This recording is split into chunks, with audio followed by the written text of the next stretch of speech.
Chapter 1585. While Wei Zheng and Fang Xianling were rushing to the workshop, Fang Xianling and Fang Xianling rushed to the workshop. On the other side, at the military camp at the desolate mountain pass, Li Yuan's bodyguard was blocked by Yu Qigong's personal guard. At this moment, Yu Qigong and Qing Yaojin were also hurriedly alerted and rushed over. Originally, the two of them had been hurriedly transferred back to the barracks by the emperor because of the matter in Sheng province. During this period of time, there had been a lot of problems in the military. First, after Zhang Feng's training method was popularized, it caused some ruffians in the army to cause trouble. Then, the sons of the military leaders quit their jobs. This caused the two of them to be furious. They really wanted to hit someone. But none of these people were good people. These matters were mixed together, so that when the two returned to the military camp, the first thing they did was to fiercely beat these people up. Most importantly, last time, Qin Qiong, that bastard, stole their limelight. At this moment, the two were in a fit of anger. But at this moment, they heard that Li Yuan's imperial guard actually hurriedly left White Deer College by himself. How could this be? The two hurriedly rode their horses and rushed to the pass at the desolate mountain pass. At this moment, that Imperial Guard commander was holding Li Yuan's gold medal in his hand. The long cloth bundle in his hand was tightly grasped behind his back. People with discerning eyes could tell that this thing, to put it bluntly, was actually a weapon. Who didn't know? When the two arrived, they already discovered that this Imperial Guard was actually about to make a move. The two of them had seen this person before, and when this person saw that the person in question had arrived, he angrily threw the token in his hand at Yu Qigong. Lord Yuqi, General Cheng, the two of you really have great authority. You know, this one is under the old master's order to personally escort this thing back to the capital. Do the two of you want to disobey the order? At this moment, the Imperial Guard's words were undoubtedly no different from farts in the ears of Yuqi and Qing Yaojin. He chuckled and said, "What are the two of you talking about? He also has no way of talking about this matter, right? How do I say this thing? Think about it, what if there is a spy pretending to be him?" The Imperial Guard couldn't help but get angry when he heard this. The two of you don't have to be so eccentric. Honestly speaking, this is a great treasure that Principal Zhang gave to the old master. As soon as I hear baby, Yu Qigong and Qing Yaojin could no longer sit still. They had seen crossbows and strong bows before, but they had only seen them from afar and had never used them. Although these things were now under their supervision, they were still classified as top secret without the emperor's permission. Other than Zhang Feng, no one else had the right to look or ask for one. This is simply like guarding a treasure mountain. How can the two of them let go of this helplessness? Yu Qigong and Qing Yaojin instantly lost their composure when they saw the item in the Imperial Guard's hand and heard his words. The two of them looked at each other, their eyes flashing with a look that only the two of them understood. Then Yu Qigong laughed and said, "Well, brother, long time no see. Let's go have a good chat?" The Imperial Guard took 2 steps back, his face full of caution. "You two, please don't do this.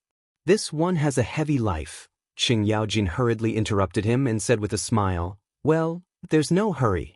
We've met some bandits on the way. Let's go to the barracks first. This matter isn't urgent. Isn't the old master still on the mountain?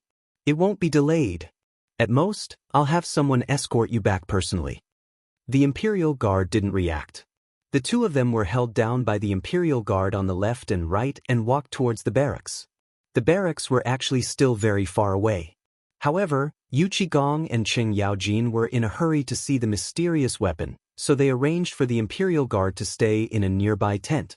As soon as they entered the tent, Yu Qigong and Qing Yaojin hurriedly passed cigarettes to the Imperial Guard and lit the fire. After a series of actions, the Imperial Guard's head was on cloud 9. Logically speaking, he was only a secondary rank 5 official. However, these two were secondary rank 1 generals. It would be strange if there was nothing wrong with such people trying to curry favor with him. At this moment, the three of them sat down. Yu Qigong said subtly, "Brother, look, this thing is so heavy. Why don't you put it down and rest for a while?" The Imperial Guard commander had been on guard against these two for a long time, but he also wanted to see the power of this spear for himself. After all, when he was on the mountain just now, although he had seen Li Yuanwu, he felt like a cat was scratching his heart. Now that there were two ready-made scapegoats, what's wrong with playing with them? Thinking of this, the Imperial Guard commander reluctantly put the spear in Yu Qigong's hands. Lord Yuqi, this was made by President Zhang himself. I heard that this thing was said by President Zhang to be an invincible spear. You two should take it easy. Yu Qigong and Qing Yaojin were very excited when they heard this. Earlier, he had heard that Zhang Feng wanted to tinker with this thing. However, last time, he had been tinkering with crossbows, ballistas, and other things as well as Mitsubishi Army knives. Each of them had a Mitsubishi Army knife. However, this thing was not satisfying. It was too small. It was not something that a grown man could play with. At this moment, when they heard what the Imperial Guard commander said, how could the two of them bear it? They hurriedly opened the package. When they saw the strangely shaped spear that was made of pure steel, both of their eyes were fixed on it. This was true. Damn it. Zhang Feng really made it. Chapter 1586. Such a weapon. Holding it in his hand, he felt a sense of heaviness. But after weighing it in his hand, he found that it was only a little more than 15 kilograms. If this thing was made by a general, then its weight, wasn't it too light? And if it was a soldier, wasn't this AF** king waste? Thinking of this, the two of them couldn't sit still. After practicing a few moves with it, they looked at the two gaps in amazement and asked, "What's the matter with this? Why isn't it whole?" Even the commander was speechless. Playing with it in his hand, he said, "When I saw it before, it had 3 sections. In the end, President Zhang somehow pieced it together." "Let me try?" Hearing this, Qing Yaojin's eyes lit up with excitement. Holding the spear shaft, he twisted it left and right, and even tugged at it with Yu Qigong and the commander. But it still couldn't be removed. At this moment, the three of them stared at this oddly shaped weapon and couldn't help but frown. But at this moment, Yu Qigong was playing with the first section and said, "This shape is completely designed for the battlefield. Old hey, this guy has never been on the battlefield, and he's like a chicken. How can he make such a thing? This thing looks like it can not only smash, but also has the function of a halberd. This is simply made for the battlefield. Was it really made by that bastard Zhang Feng?" While talking, Yu Qigong fiercely grabbed the spear shaft, and then fiercely jabbed it down at a bowl-sized protrusion on the ground of the camp. Ding! In an instant, the diamond-shaped spike at the bottom of the spear, like a war drum, pierced the stone instantly. In an instant, the stone was pierced into countless small pieces. And the tip of the spear was intact. Hiss! The three of them couldn't help but suck in a breath of cold air. This time, the Imperial Guard leader said, "No wonder. Just now, by the waterfall, the retired emperor chopped down with his spear, and a huge rock was forcefully shattered.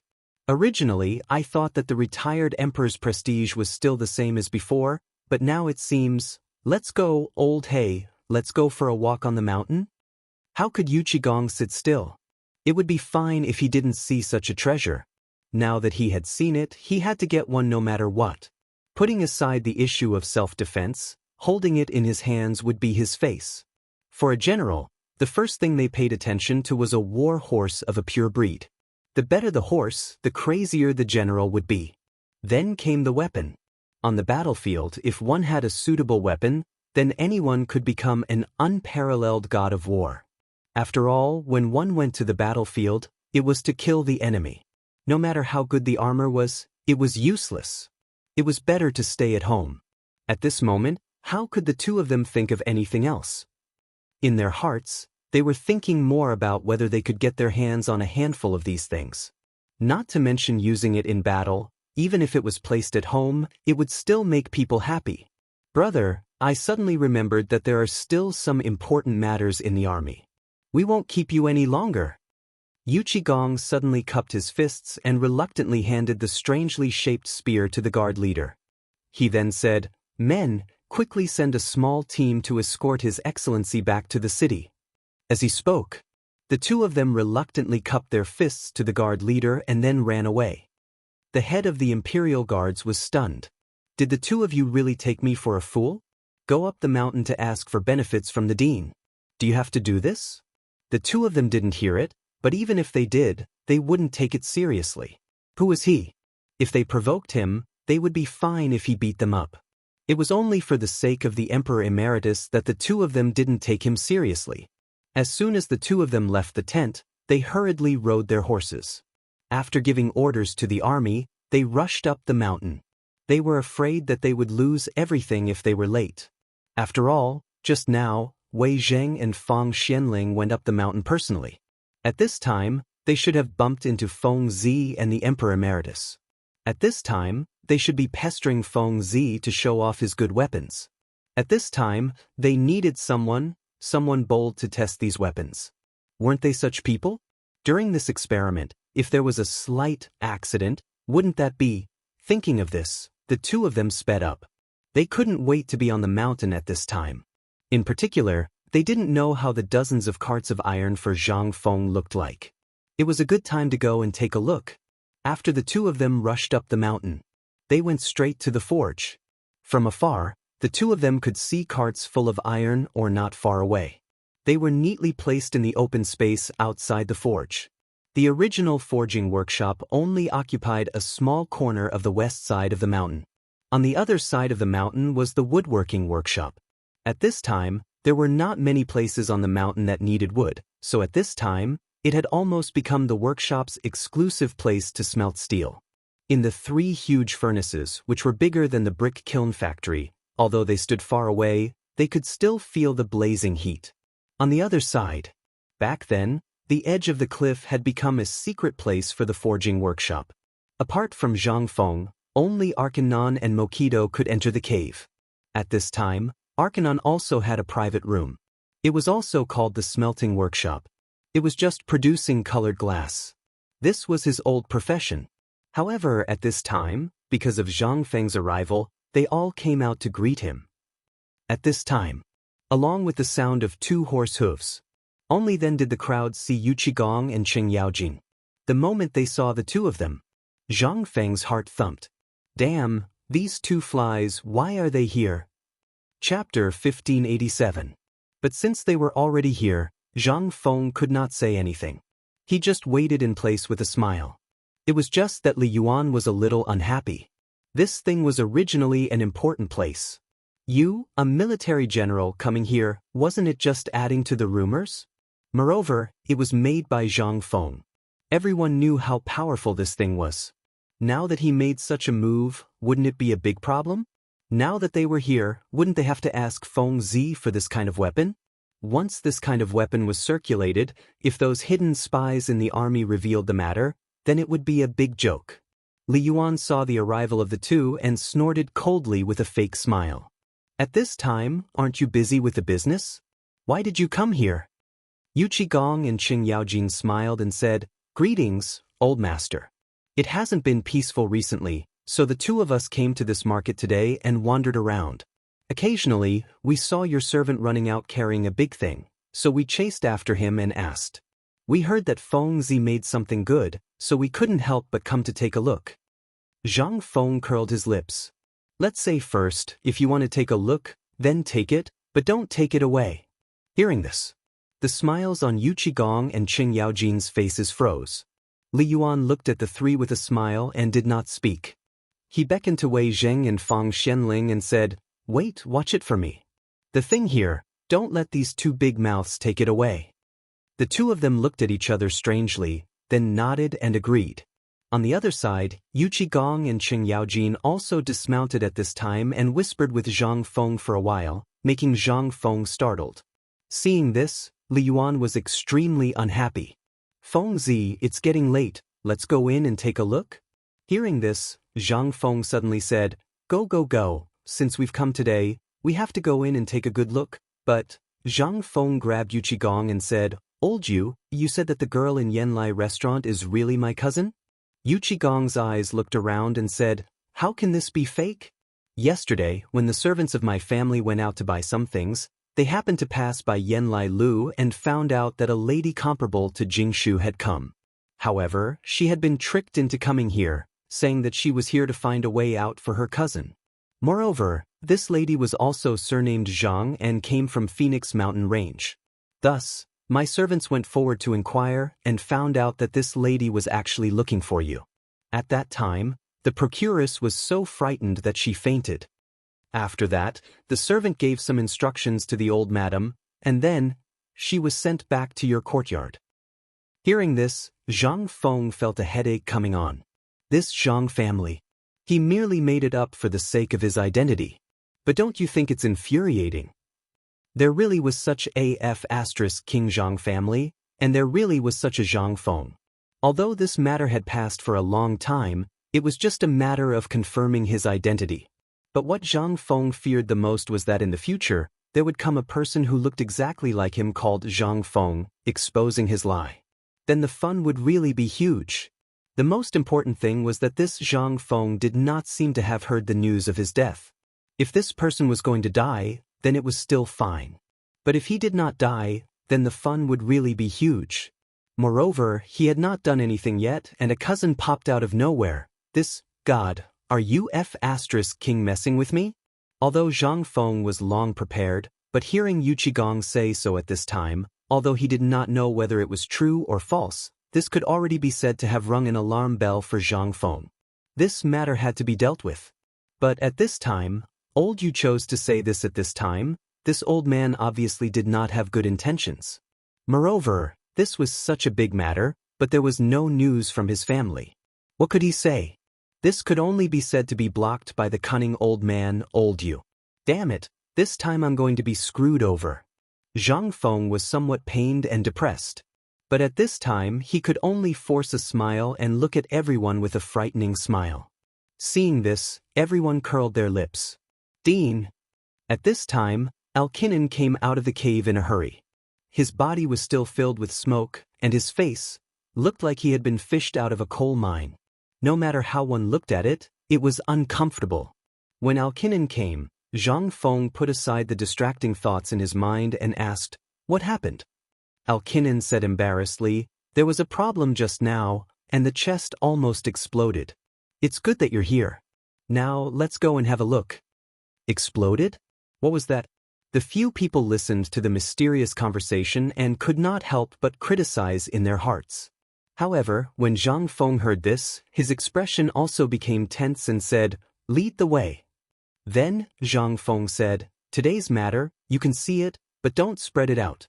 It's best if you want to smoke it out for me outside. If you see a spark inside, we'll all go to heaven today." The few people could not remain calm in an instant. Wei Zheng and Fang Xianling did not say anything and directly supported Li Yuan, preparing to leave. But the more mysterious this was, the more Li Yuan would not miss it. Pushing away the two people's hands, Li Yuan was unusually excited and urged, "Then, what are you waiting for? Let's go." Chapter 1588. Zhang Feng didn't hide anything. After all, these things weren't any secret. As long as they had a certain proportion, almost everyone would be able to make them. The prerequisite was that you could obtain the saltpeter from the Ministry of Works. Most importantly, after letting them take a look at these things today, the manufacturing would be left to them in the future. He didn't have the time or energy to spend here. The most important thing was, right now, Yu Shernan and the other Confucian scholars were all staring at him. If this went on and they decided to quit, then Zhang Feng would be left with nothing but tears to cry about. The cave was no longer a small place on the edge of a cliff like before. At this time, the cave had changed from a mountain path on the cliff that could only accommodate one horse carriage to a large flat area. There were several large clay furnaces of unknown use in the area, as well as a large furnace made of pieces of stone that was burning without a ball, making the entire area steaming hot. In the middle was the cave. At this time, the layout of the cave was somewhat luxurious. A large iron door with the words, "White Deer College Forging Workshop," written on it. It made him look a little extraordinary. At this time, at the entrance of the cave, the 30 or so craftsmen who were originally brought from the western regions were standing neatly on both sides with their backs bowed. After seeing Zhang Feng, all of them hurriedly bowed. "Dean."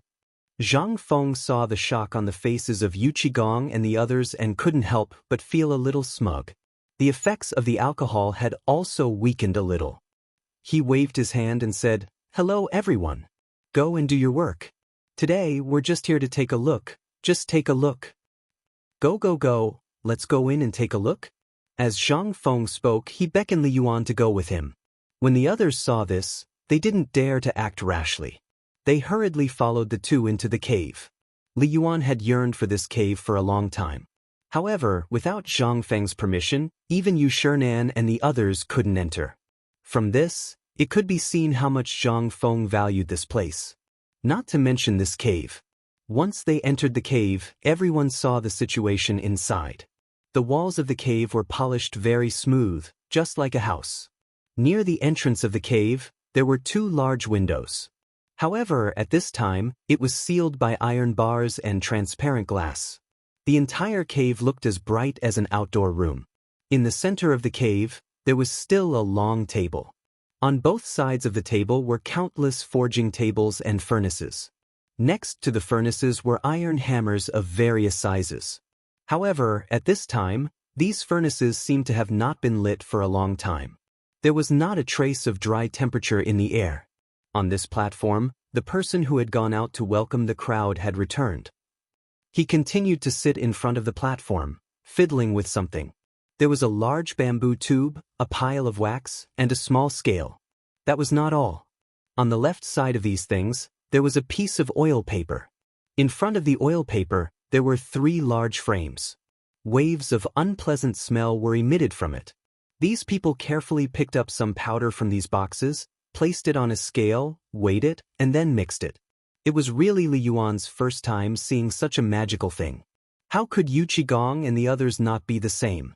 At this time, each of their eyes were wide open, like gongs. The most important thing was that each of these people was wearing white gloves. Their mouths were also covered with masks. This made them even more curious.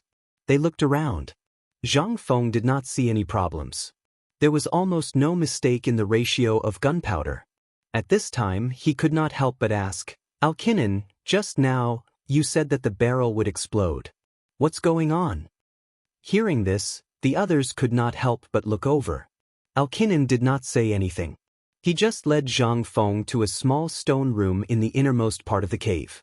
After pushing open the door, they could smell the strong smell of gunpowder. There were also several bamboo tubes on a shelf.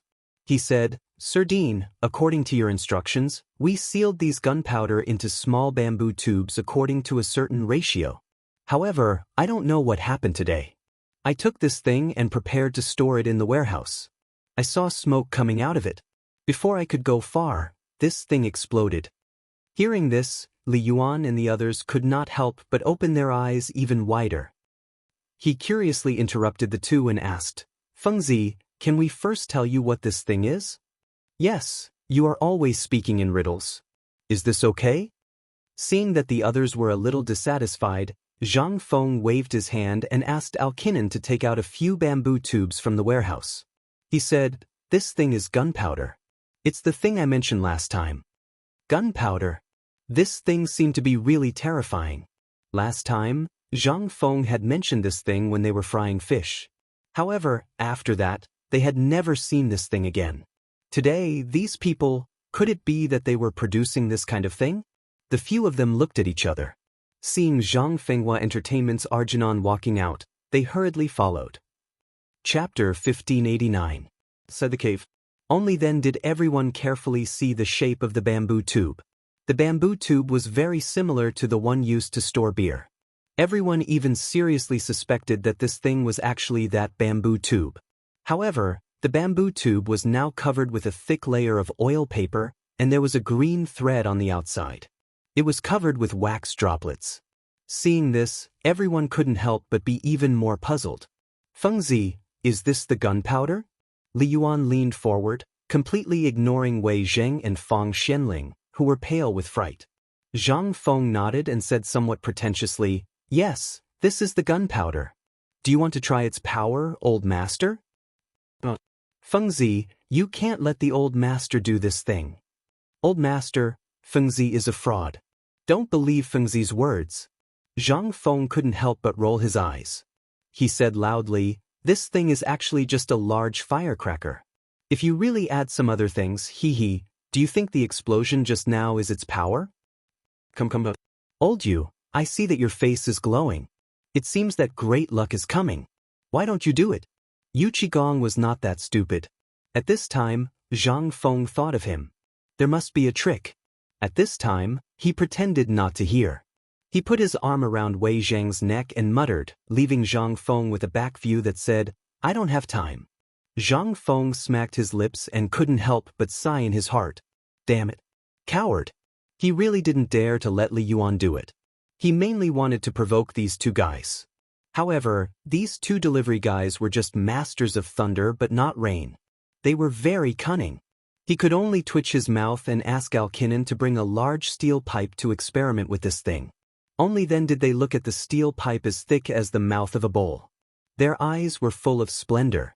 Zhang Feng didn't say anything. He and Alkinen sealed this section of the pipe. Only one end of the pipe had a mouth.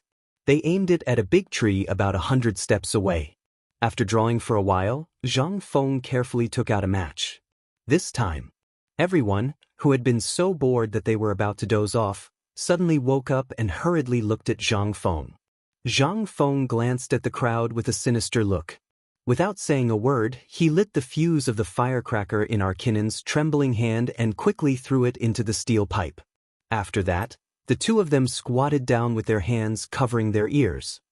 This, boom, without waiting for Li Yuan to ask. Instantly, a sound that could pierce everyone's eardrums made Li Yuan stagger and squat on the ground with his butt. Yu Qigong and the others didn't have it easy either. This unexpected attack caused everyone's vision to darken. As the earth quaked and the mountains swayed, several people were stunned. He was dumbfounded. Everyone was dumbfounded as they looked at the nearby tree that had been blown to smithereens. In that instant, the few of them only felt a loud bang and a tremor. Then, a ball of fire spurted out from that thing that was as thick as a bowl. That's right, it was fire. After that, the tree was reduced to its current state in front of everyone's eyes. Then there was smoke all over the sky.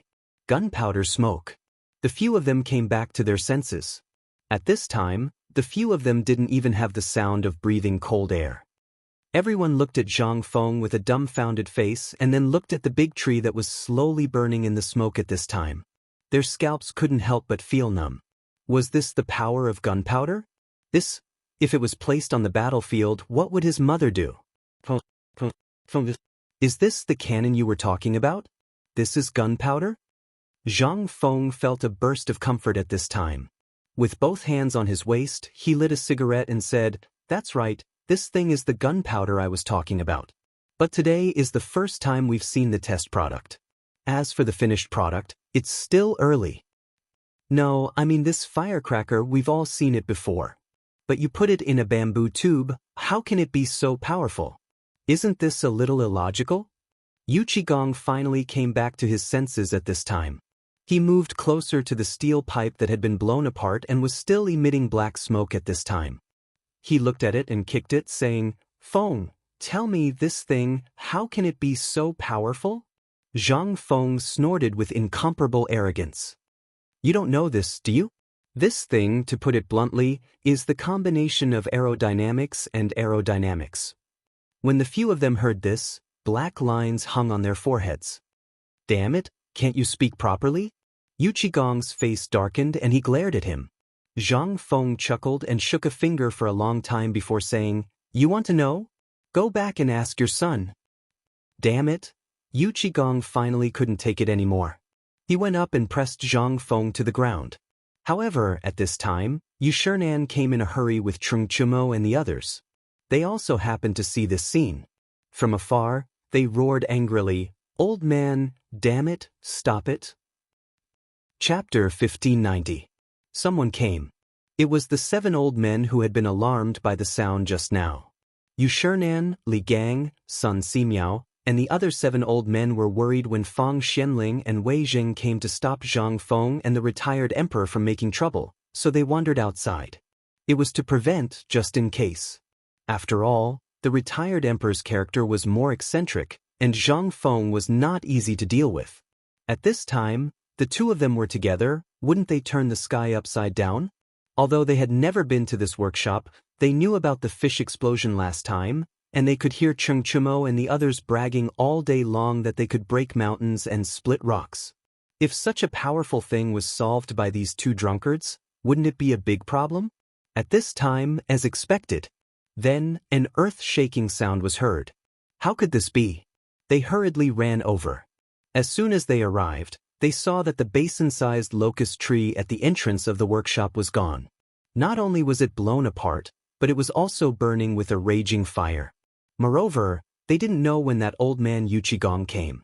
At this time, he even dared to ride on Zhang Feng and wanted to hit people. Who was Zhang Feng? He was the face of the Tang dynasty, the youngest great scholar in the Tang dynasty, and even the world. How could he be treated like this by a big uncouth man? Preposterous. This is really preposterous. Old you, if you don't explain this matter clearly to us today, do you believe that we won't go find His Majesty and ask for justice?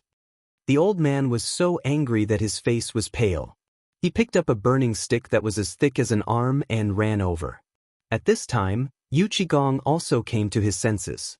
He turned around and saw that Qing Yaojin and the others had already hidden in the cave with Li Yuan and the others. Gulp. Yuchigong swallowed his saliva with difficulty, then put on a fake smile and said, "Hee about that, I was just joking with Fengzi. Hee, why are you here?" Zhang Feng also reacted. There was nothing he could do. He wanted to play dumb, but the soft flesh on his waist was hurting. He could only grimace and slowly crawl up with Yuchigong and say, "Respected teachers, what a coincidence. I was just joking with old you. This grandson lost a bet with me, and now he's going back on his word." Bet? Yuchigong was stunned. Li Yuan instantly snorted, but still forcefully endured it. Wei Zheng and the others were also holding their breaths until the sky turned red. This kid was definitely up to no good. You want this kid to suffer a loss? Dream on. Yu Shernan and the others were also dumbfounded. At this time, they came forward and looked up and down at Zhang Feng.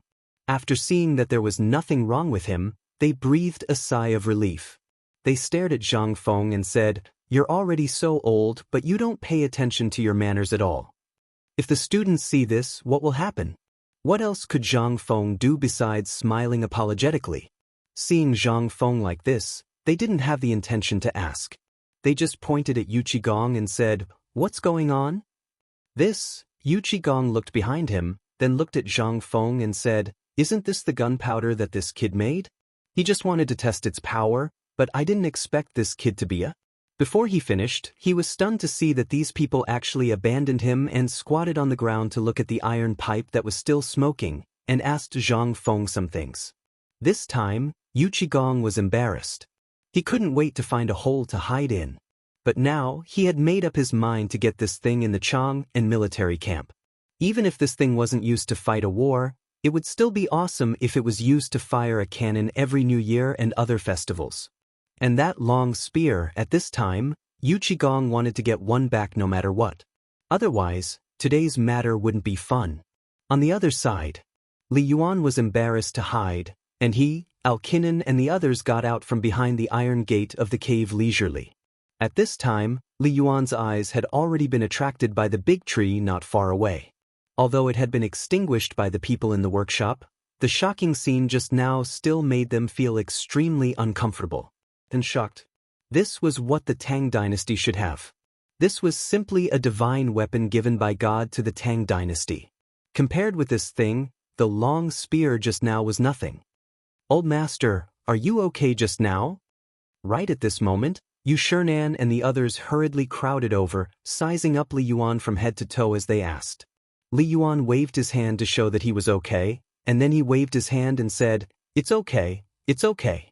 Compared with such a divine weapon, even if it's hurt, it's a blessing. Hearing this, they couldn't help but turn pale with fright. But Li Yuan still waved his hand and said, "The shame of Wei River last time. If we had this thing in the Tang dynasty, how many people would be able to live, and we wouldn't have to suffer the shame of the foreign barbarians." Although Li Yuan and Li Shimin fell out because of the Black Tortoise Gate last time, this matter was a national shame, and Li Yuan could still distinguish between right and wrong. At this time, Yuqigong rolled his eyes and hurriedly said, God bless the Tang dynasty. If the Tang dynasty can have such a divine weapon in the future, we don't have to be so scared anymore. This is really a blessing for the Tang dynasty. Zhang Feng couldn't help but be dumbfounded. Looking at this group of fanatics, he couldn't help but criticize in his heart, I say, whether this thing is a blessing for the great Tang or not, what does it have to do with you? Chapter 1591. From a businessman's point of view, they really felt like they were worrying too much. But who were they? They were the pillars of the Tang dynasty. At this moment, it was undoubtedly normal for him to let out such a sigh. At this time, the Tang dynasty had been bullied and robbed by the Turks. Who wouldn't be excited to have this thing? Who wouldn't be happy? Therefore, the actions of these people at this moment were the most normal. Only Zhang Feng didn't know. Li Yuan smiled and didn't explain. He stepped forward and said, Fengzi, this thing is a cannon, right? Zhang Feng nodded, but then he shook his head and said, It's true that he is, but it's also true that he isn't. He's just a tool to test gunpowder. A real cannon can be fired in one shot. Do you see that small hill? While speaking, Zhang Feng pointed at a small mound not far away that was at least 10 meters tall and said, That's it. One blast is enough to blow it up. Alkinen couldn't help but exclaim, Dean, do you think this thing is so powerful?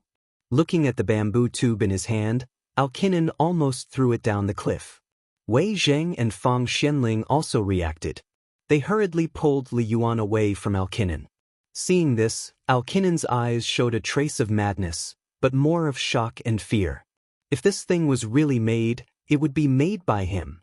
But because he made it himself that night, he knew better than anyone the power of this thing. In fact, it couldn't collapse a mountain. That was why he asked. Zhang Feng nodded and said, Of course. This thing is just in its initial state. It can't even be considered a cannonball. Once it's covered with a metal shell and filled with steel needles and iron sand, you can try it. Hearing this, Alkinen couldn't help but suck in a breath of cold air. He didn't see the scene of a fish explosion last time. But this thing, Zhang Feng had told him before, the principle of this thing was that it relied on the energy produced by the instant explosion and the instant release of the impact. Although he didn't understand the impact and the power of the explosion. But last time, he really saw Zhang Feng get a glass bottle from Mokido. Then he poured some of this stuff into it. Just a little bit was enough to turn a whole vat into powder. That power, now that he thought about it, even a steel pipe could turn red from the explosion. That was the hardest metal he had ever seen, but if it was replaced with iron, then the power of this fist-sized gunpowder could really flatten this mountain, right? And the most excited at this time were none other than Yu Qigong, Qing Yaojin, and Li Yuan. The three of them hurriedly pulled Zhang Feng to the side and asked carefully, Feng Zi, let's not talk nonsense first. Just tell us, what kind of cannon is this? You said it could flatten this small hill. Even if you said it could flatten the entire Shao Mountain, we would believe you. But you have to make this one. Your flowery mouth makes people feel uncomfortable. Zhang Feng's biggest problem was procrastination and bragging. At this time, they saw everything but he just didn't make it for them. Wasn't that infuriating? No wonder Yu Qigong wanted to beat Zhang Feng up just now. This kid was asking for a beating. However, Zhang Feng also had concerns. Although this thing was easy to make. But this was compared to the situation in the future where everything was ready. In this era where you had to do everything by yourself once you opened your mouth, Zhang Feng really couldn't do it. And most importantly, this thing really couldn't be made just because you said so. Especially that kind of cannon. Although the principle was simple, you had to consider many things such as the caliber, the weight, the range, the length of the barrel, the accuracy, and how many times a cannon could withstand continuous fire before the barrel exploded. These things all needed him to think about and match. After all, he wasn't an arms dealer. If it wasn't for the fact that Chiotzi City was an important hub for the trade routes, and if it wasn't for the fact that the old emperor had promised to hand over all the matters of the merchants in Chiotzi City to Zhang Feng wouldn't have bothered to do it. If this thing was used well, it wouldn't be a problem to rule the world. If it wasn't used well, if this thing was used by those with bad intentions, then the consequences, Go get your lunchbox. This was what Zhang Feng was most worried about. Therefore, Zhang Feng delayed as much as he could. Seeing that everyone was asking so seriously, Zhang Feng said, I said it would take 10 days, but I only need 1 day to make the barrel. The problem is that it needs to be tested. Its range, accuracy, and so on. Don't talk nonsense with me. Just tell me when will it be done. When it's done, I'm still waiting to make one to play with. Yu Qigong stroked his messy beard as he asked anxiously with reddened eyes. Zhang Feng was stunned. Glancing at Li Yuan, who had a strange expression, he bumped his elbow and asked in a low voice, Old man, did this guy become stupid from the explosion just now? Hearing this, Li Yuan shook his head and said, I think, more or less. Chapter 1592. Yu Qigong's face darkened when he heard that. Cheng Yaojin was quick-witted and pulled Yu Qigong back. In fact, he was as anxious as Yu Qigong. However, this thing could not be produced by being anxious. Instead, the more anxious you were, the less anxious he would be. That was the most worrying thing. Most importantly, if you push it too far, what will you do if you expose yourself? He could only wait for the retired emperor to say something. Seeing that Yu Qigong had calmed down, Li Yuan shook his head and said with some displeasure, Fengzi will naturally keep this matter in mind. Although old man knows that you are anxious for the comfort of your family members, I can wait. Zhang Feng only remembered when he heard that.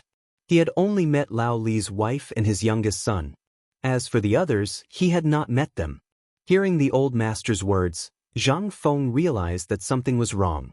He asked hurriedly, Old master, do you mean that Lao Yu's family members are all in Qiuzi? Yu Qigong did not react in time. However, Cheng Yaojin reacted. He sighed and said, Of course. This old fellow's first wife and an old uncle are all in Qiuzi. Many of our warehouses are also there. Do you think he won't be anxious? This time, Zhang Feng was finally stunned by this solid news. He stopped smiling.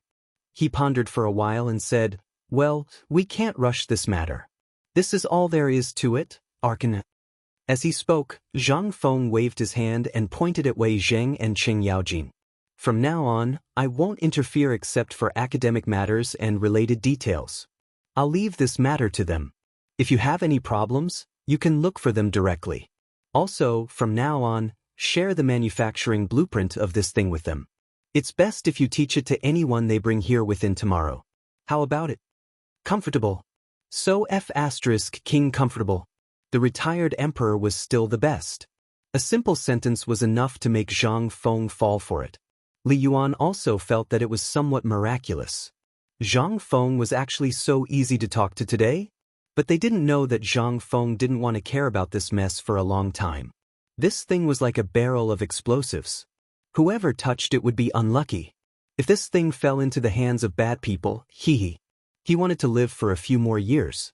Moreover, the manufacture of firearms had always been a business where one's life was at stake.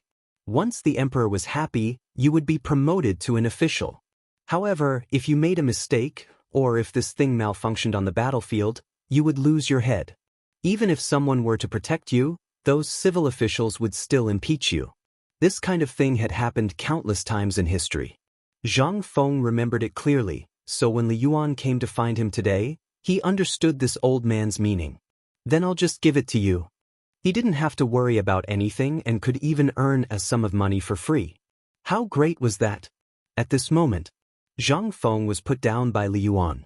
Li Yuan as well as Wei Zheng and the others crowded around Jin Jinan, making Jin Jinan so excited that his whole body trembled. The old scholar lit a cigarette, patted Zhang Feng's shoulder, handed him the cigarette, and used his eyes to signal Zhang Feng to follow him.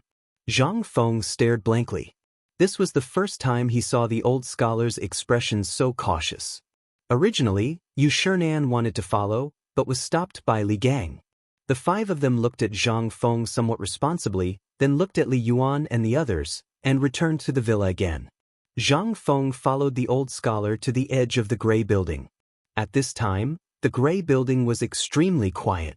Apart from the horsetail whisk tied to a thin bamboo pole at the entrance dancing in the wind, there were only the sounds of roosters crowing, dogs barking, and piglets humming. The two of them sat by the stream outside the gray building. Looking at a few loaches and eels in the flowing water, the old scholar said, "Look, how beautiful it is here." Before this old man has always wanted to have such a peaceful environment. Here, there is no longer a hierarchy. Everyone will no longer have to worry about their stomachs. Everyone only has one goal, and that is to become better, to become better. The peace here makes me feel like I'm in a dream. While speaking, the old scholar looked at Zhang Feng solemnly again and said, "Fengzi, the old man doesn't know why you set up this academy, and I don't know whether it's right or wrong. Tell me, what are your plans for the future?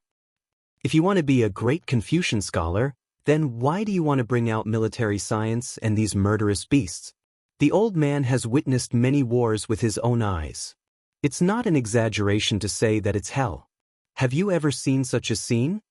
Hearing this, Zhang Feng took a deep breath and said, "No, I haven't." "Then why do you want to bring out such a thing? Don't you know that the lives of the people now will only truly enter the door of peace and well-being after your phosphate fertilizer is produced?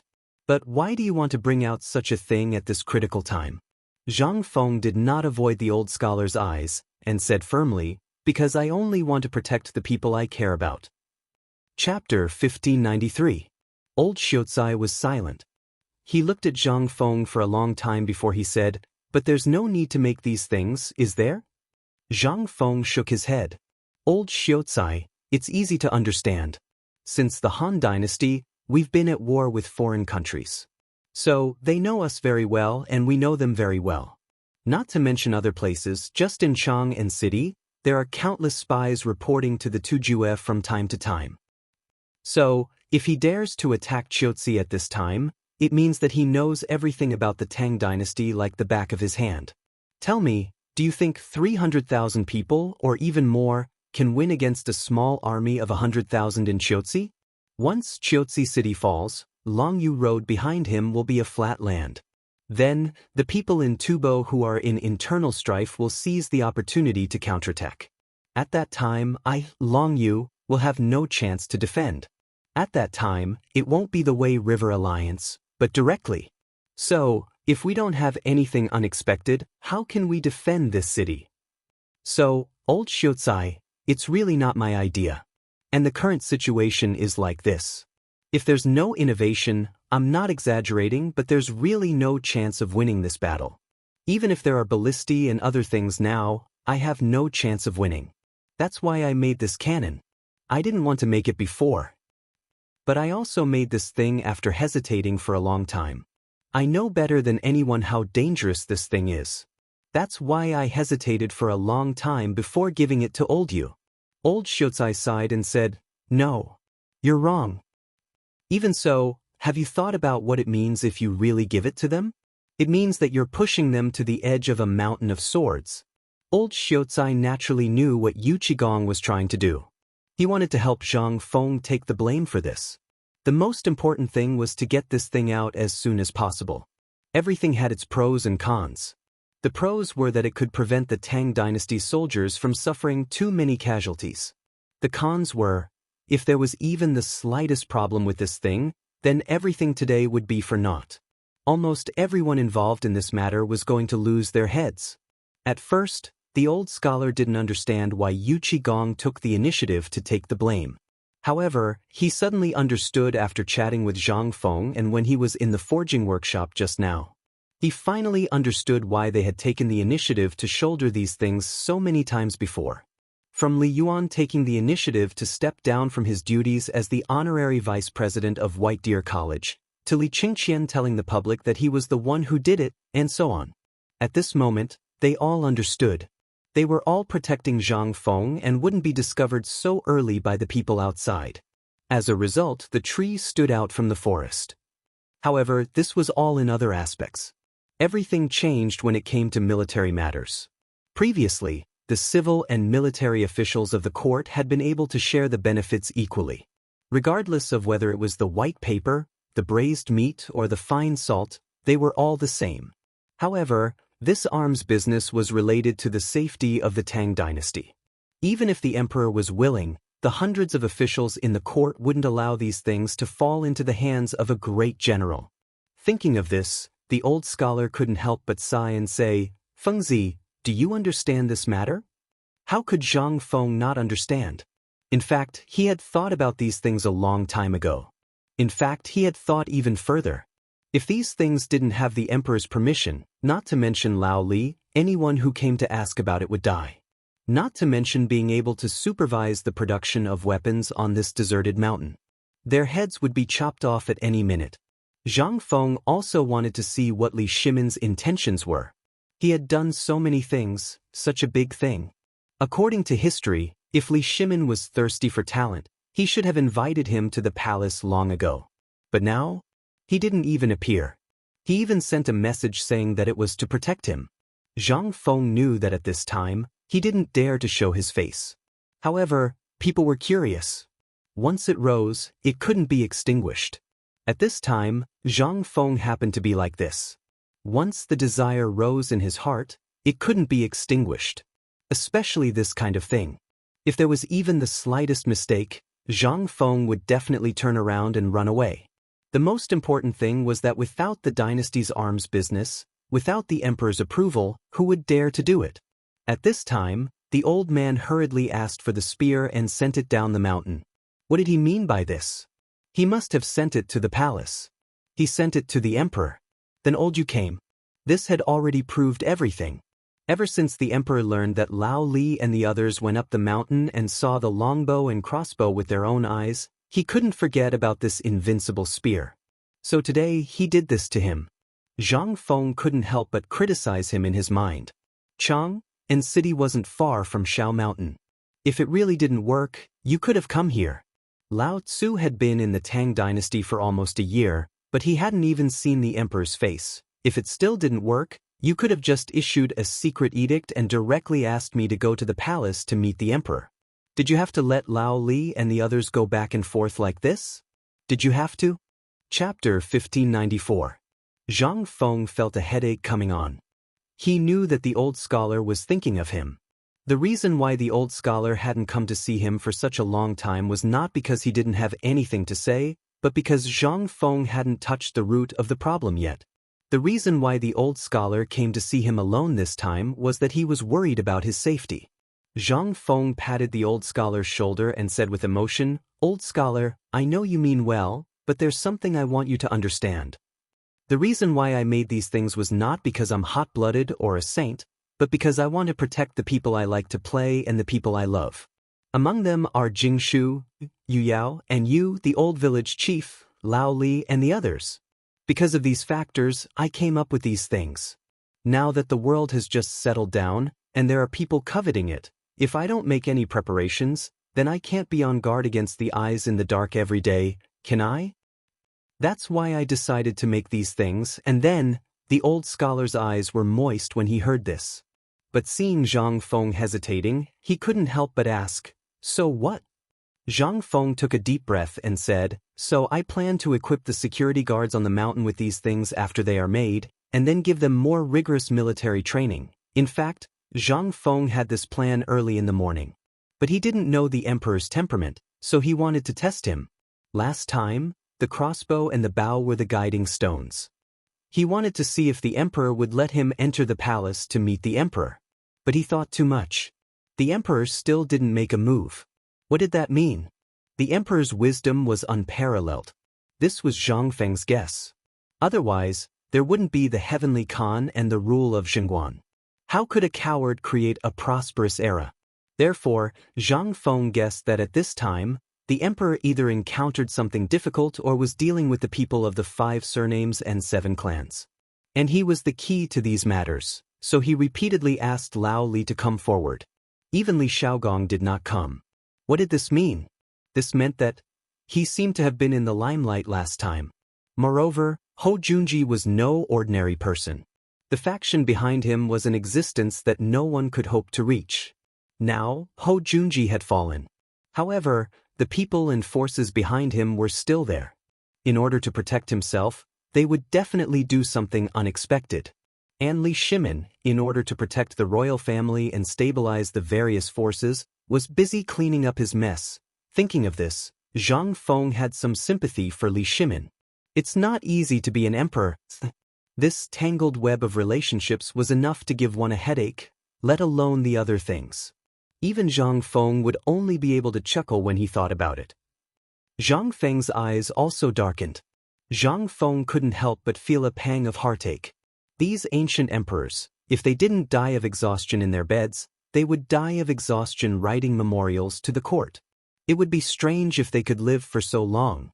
What the hell was this thing that they ran into every day? It would be strange if they could live for so long. It was no wonder that Li Shimin's hair had turned white before the age of 40. How could he not have turned white? First, there was the Guanlong group and the 5 surnames and 7 clans, and then there was the Turkic Khaganate and Tubo covetously eyeing him. It would be strange if he didn't suffer. And at this time, let's just talk about himself. The appearance of phosphate fertilizer was certain to affect the businesses of many corporations.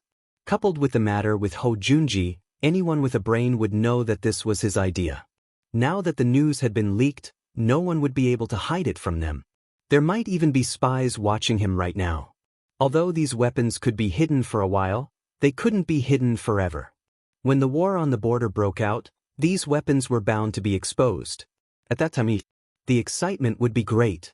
Although the emperor had tacitly agreed to the production of this stuff and had stationed the Chong and garrison at the foot of the mountain, he was brewing it at the foot of the mountain. It wasn't a real defense. Putting aside everything else, just how awesome was the Qin first emperor? Wasn't there still someone who could enter the imperial palace? This was the imperial palace. Where was this place? This was just a mountain, an academy at the top of the mountain. Although there were natural barriers like Mount Yi and the Qinling Mountains, none of this was a problem if one wanted to. Zhang Feng had thought of this long ago. After all, he really didn't want to die. When he thought about how he could invite these scourges down the mountain, Zhang Feng couldn't help but feel much more relaxed. Old scholar, I know what you're worried about. When the time comes, this thing will always be a hot potato in our hands. If we give it to them now, they'll definitely give it to the emperor. Based on what I know, those things were given to the Chong and barracks, and General Yu Qigong was personally guarding them. This is the safest place. Think about it. On the battlefield, what's the most important place? It's the provisions and supplies, as well as the armory. You've also seen what we have. These are things that will be hunted down for tens of thousands of li.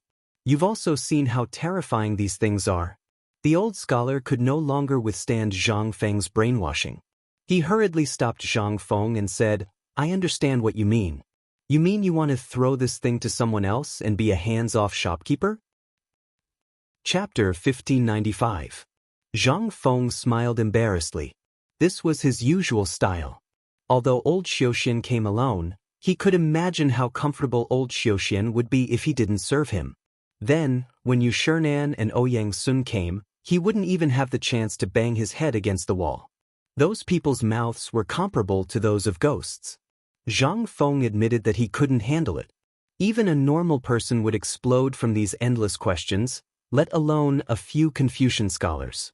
At this time, Li Gang and Sun Simiao were not included.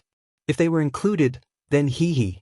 Seeing that the old scholar was almost settled, Zhang Feng heaved a sigh of relief. Old scholar, you don't have to worry about this.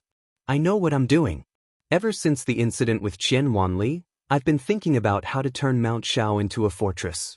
At the very least, even if something big happens, this mountain will still be able to stand firm. That's why I have these plans. The old scholar was silent. In fact, he had been thinking about this for a long time. Even from the incident in Chang and City until now, these old guys had discussed it for a long time. But they didn't come to Zhang Feng. After all, Zhang Feng's talent was there for all to see. And Zhang Feng's sophistry and strategic ability were simply better than all the people present combined. But today, the reason why he stood out was because of these things. If these things were used well, he would be a sharp sword that could kill people. But a sharp sword was a sharp sword. When a certain time came, it would become a double-edged sword. When killing the enemy, it would add countless things to fear. And once these things were created, there would be more and more of them. In the end, it would become a counterattack. They didn't want to see Zhang Feng go on the road of no return because of this matter. But now, after hearing Zhang Feng's words, the old scholar understood. Nodding his head, he sighed and said, "All right, I'll go talk to Brother Bosher. We're just afraid that you'll go down the wrong path and harm you. After all, you are now the dean of the White Deer Academy. Behind you, there are countless people who are watching and learning from you. What kind of person you have become, what kind of person will be the people you teach. Therefore, us old men are worried that these things will cause you to lose your way and cause the entire White Deer Academy to be destroyed." Zhang Feng heard this and hurriedly nodded his head like a rattledrum. Yes, you're right. I've learned my lesson." The old scholar was speechless. He smacked his lips and didn't know what to say. He waved his hand and said with a heavy heart, "All right, you can go. This old man still has to take a look at the situation in the classroom. After all, Ma Zhou and those brats are still unable to hold the fort." "Can't hold the situation?" Zhang Feng was a little confused. He asked, "What do you mean?" When the old elementary scholar heard this, he walked with Zhang Feng and said, "It's all because of you. Now all the students are like crazy, imitating you all day long. Even Ma Zhou and the others are having trouble teaching them. It's all because of these guys. They have too many problems." Zhang Feng was shocked when he heard this.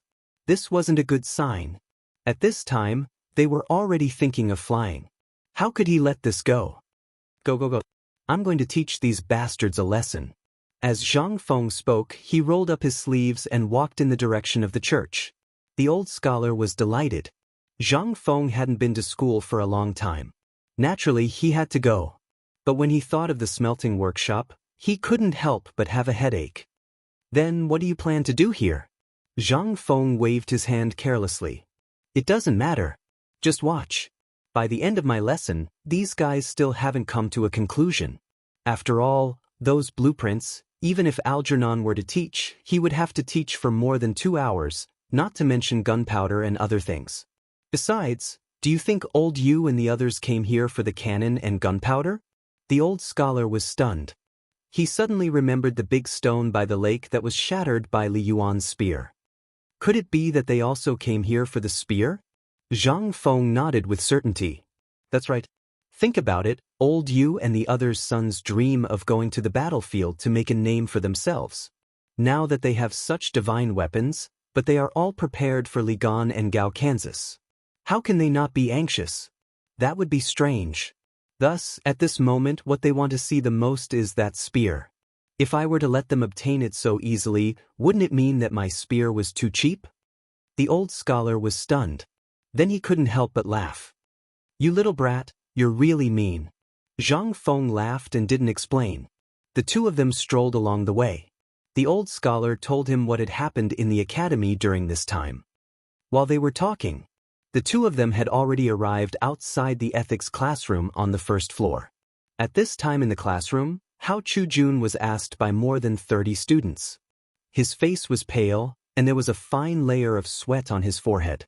Seeing Zhang Feng arrive, Hao Chujun was surprised and overjoyed. As if he had found a life-saving straw, he hurriedly invited Zhang Feng into the classroom.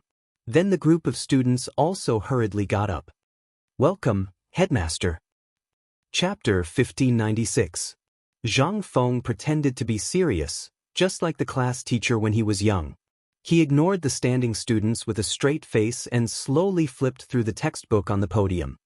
He waved his hand and said, "Teacher, Chujun, please sit in." The two of them didn't know what Zhang Feng wanted to do, but seeing Zhang Feng like this, Hao Chujun was very excited. It had been a long time since he had listened to Zhang Feng's lecture. Moreover, at this time, these fellows seemed to be flying in the sky. They were a group of people who were hard to please. Looking at Mr. Zihuai following them, it was obvious that Mr. Zihuai had invited his benefactor here. He hurriedly brought 2 chairs over and placed them at the door. And the old scholar, logically speaking, this was the first time he saw Zhang Feng give a lecture, so he sat down expectantly.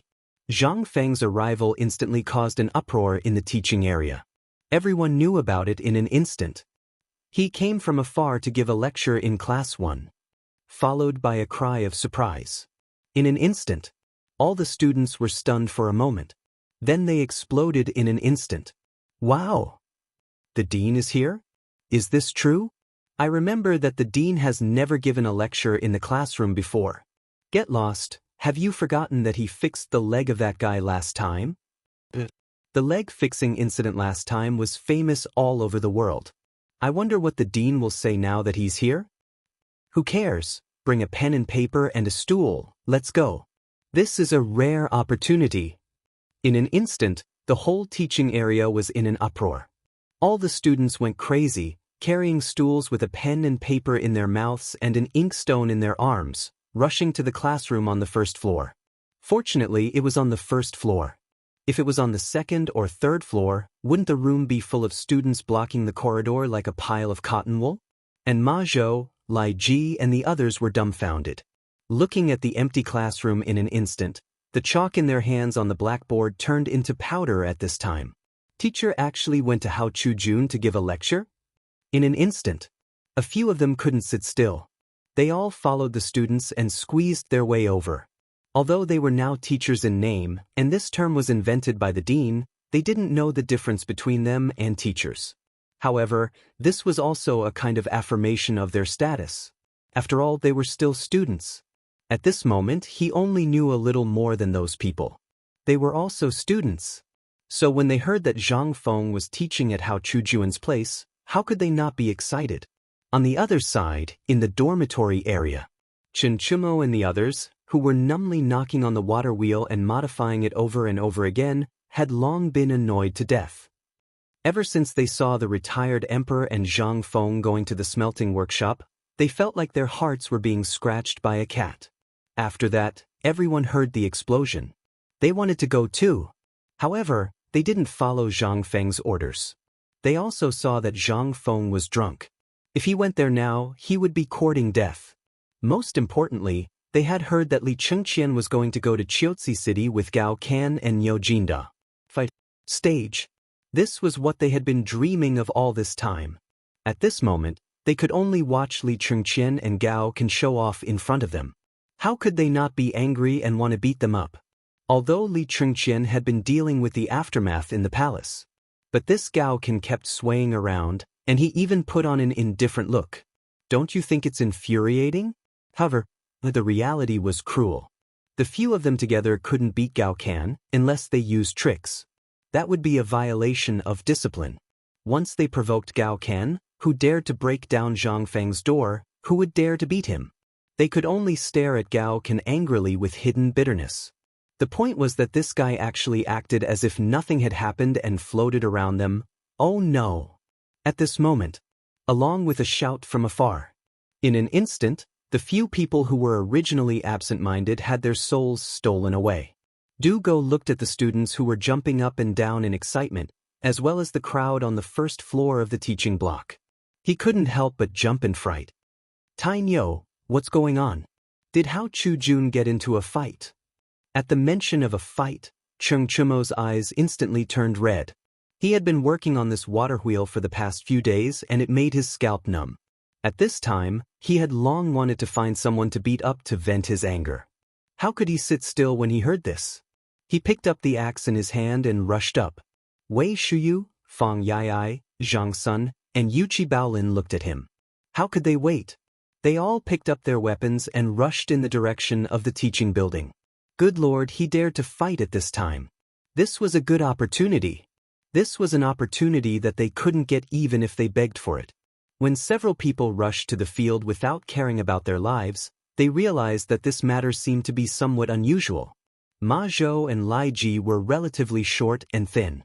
At this time, they were squeezed out of the crowd and anxiously scratched their ears and cheeks.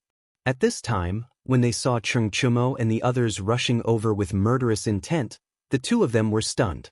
They hurriedly went forward and asked, I say, seniors, what are you doing? Chen Chumo stared at the two of them and pointed at the crowd. He asked, You still ask me? Tell me what's going on first. Which bastard dares to make trouble here? Does he want to die? Tell me who. Lao Tzu wants to tear him apart alive. Lai Ji and Ma Zhou's expression froze. They looked at several people suspiciously and then said, You guys don't know what's going on here? Nonsense. Chen Chumo rolled up his sleeves and lifted the collar of a student who was about to bump into him. he threw him back and said, "Tell me who's so bold." Seeing that the few of them were so confused, Ma Zhou and Lai Ji said in a daze, "You go and ask the dean. The dean is preparing to teach inside, so these people heard the news and came here." What? When Cheng Chumo heard this, he was so shocked that the axe in his hand almost fell to the ground. "You said, these people heard that the dean is here to teach, so they came here? Motherf asterisk cur, isn't this a little too much?" At this time, Wei Shuyu and Zhang Sun were dumbfounded. Their eyes were wide open and they hurriedly threw the weapons in their hands to the side. Then, the few of them looked at each other in confusion. Then, Dugo said carefully, "Why don't we go in and listen?" Chapter 1597. When they heard this, they instantly agreed. For the past few days, Zhang Feng had been busy doing something unknown. Zhang Feng had told them about these things before, but they had already returned it to Zhang Feng in their King dreams. At this time, Zhang Feng had told them not to say anything. This made them feel extremely miserable. They went to look for Ma Zhou and the others. Feng Zi had actually ordered them to keep their mouths shut. Whoever dared to say anything would be beaten up. This was unbearable. In the past few days, the water wheel had been built. However, they did not know where it went wrong. If there was not a problem here, there must be a problem somewhere else. This made them so anxious that they could not stop even if they wanted to. What was worse was that Feng Zi refused to say anything even if he died. On the other hand, their father and the people from the Ministry of Works had come to ask several times. Seeing that the time to hand over the phosphate fertilizer was almost up, if they could not get it done by then, forget about being admired by tens of thousands, they might as well be beaten 50 times first. At this time, it was obvious that this classroom was a place for physics classes. At this time, Zhang Feng could actually come. Presumably, even if he did not want to teach in front of so many people, he could not bring himself to do it, right? The few of them smiled knowingly. At this time, Lao Tzu being shameless was better than not being able to hand over the stuff and being beaten up by their father and the emperor, right? Move aside, move aside.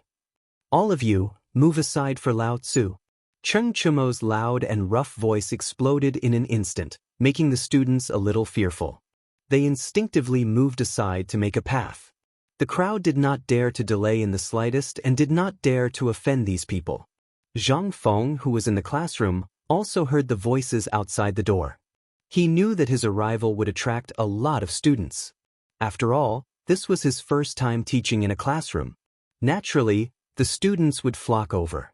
However, he did not expect that so many people would come. Moreover, these people finally could not hold it in any longer. Thinking of this, Zhang Feng also temporarily put aside the idea of preparing the lecture. He waved his hand and asked the students to open the front and back doors as well as the windows. In an instant, the students outside the door rushed into the classroom in excitement. Originally, the classroom was designed according to the classroom of the future. A classroom could accommodate 60 people without feeling crowded. In an instant, all the students in the classroom could no longer sit still. Even the old Xiaocai and Hao Chujun were forced to stand on the podium. They didn't know whether to laugh or cry as they looked at the classroom and Ma Zhou, Cheng Chumo, and the others who were still squeezing in. Cheng Chumo, Zhang Sun, Wei Shuyu, and Yuqi Baolin valiantly rushed into the classroom. However, the wooden door, they had long disappeared without a trace. Zhang Feng couldn't bear to look at them directly. He sighed and said, "All right, don't come in. If you continue to squeeze, the house will burst." When the crowd heard this, it was no longer crowded. Seeing this, Zhang Feng picked up the chalk and wrote 2 words on the blackboard. How many? In an instant, everyone looked at these 2 words and fell into deep thought.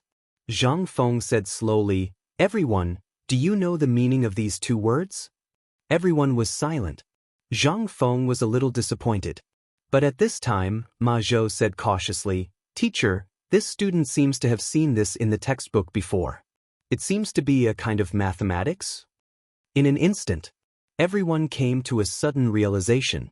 Zhang Feng looked around and finally nodded with satisfaction. "Not bad. It seems that you have put some effort into these things." These words were said to Du Go, Cheng Chumo, and the others. At this time, the faces of these people turned red. They wanted to retreat, but they couldn't. Zhang Feng did not pay any attention to them. After all, if he didn't teach them a lesson, these people definitely wouldn't remember. At this time, seeing this, Zhang Feng said slowly, the so-called geometry is actually the accurate data to calculate the size of an object. The way we usually know how to measure the data of an object is to use the measurement method and then give it a discount. Although this is a method, sometimes, the accuracy of a matter needs to be calculated many times before the most accurate answer can be obtained. For example, building bridges and houses are all places where these things are needed. Today, what I want to teach you is a more accurate calculation method to calculate any part of an object. At least, it can save 30 times the time. Hiss. Everyone could not help but suck in a breath of cold air.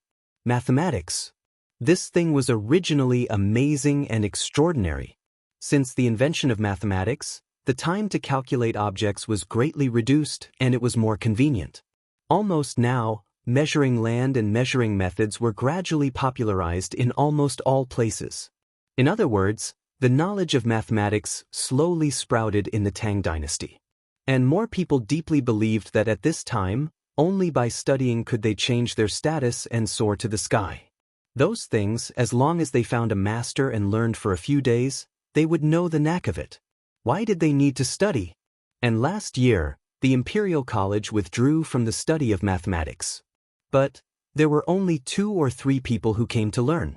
Moreover, these people were forced to come by their families. They were just going through the motions to cover the emperor's face. Almost everyone knew about this. At this time, seeing Zhang Feng say so seriously, there was something more awesome than mathematics. How could this not make all the students not be shocked? Chapter 1598. Zhang Feng could naturally understand what these people were thinking. But his purpose at this time was to settle down these people's impetuous hearts. Only by not thinking about those exaggerated and unrealistic things could these people go further.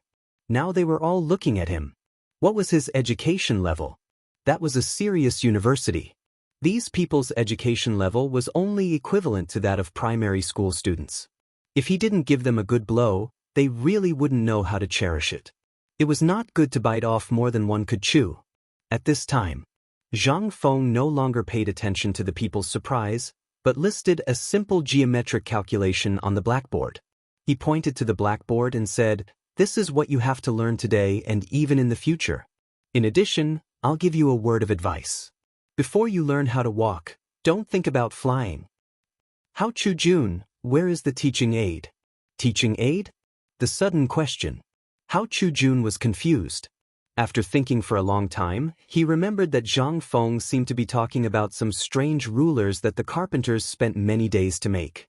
He hurriedly pulled it out from under the desk and handed it to Zhang Feng.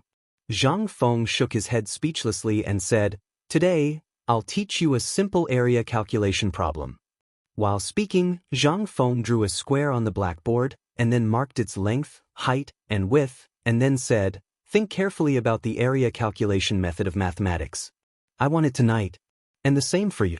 Whoever can calculate it before Hao Chu-jun, this month's food expenses will be covered by me. What do you want to eat? I'll pay." In an instant, all the students were shocked. They only had food coupons of 30 caddies of food every month. These food coupons were universal. Whether it was drinking in the shops at the foot of the mountain, eating meat, or even buying food, etc., they were all universal. But how could they bear to? Most of the people here were born poor. Every month, more than half of the food coupons were converted into food, and then they took it to their families. If they wanted to eat chicken, duck, or fish, they would just look at it and satisfy their cravings. Otherwise, they would directly wait until these dishes were about to spoil and buy them at the lowest price. Now that he heard Zhang Feng say that he would be rewarded with a month's worth of food stamps, wouldn't that mean that he would be able to eat the most expensive food and drink? But at this moment, Zhang Feng continued, "Let me warn you all, White Deer College allows for fair competition. It allows all competition for academic purposes. This is a good thing, but you have to recognize yourselves. You are all students now, and I am the dean. What I have experienced is something you have never experienced. Therefore, you can learn from me, but don't think that you can really become me. Biting off more than you can chew will only harm you." When everyone heard this, their hearts instantly trembled. Everyone hurriedly stood up. Zhang Feng waved his hand and said, "Everything is done one step at a time. People must have the desire to improve themselves. More importantly, White Deer College's rules clearly state that you must respect your teachers.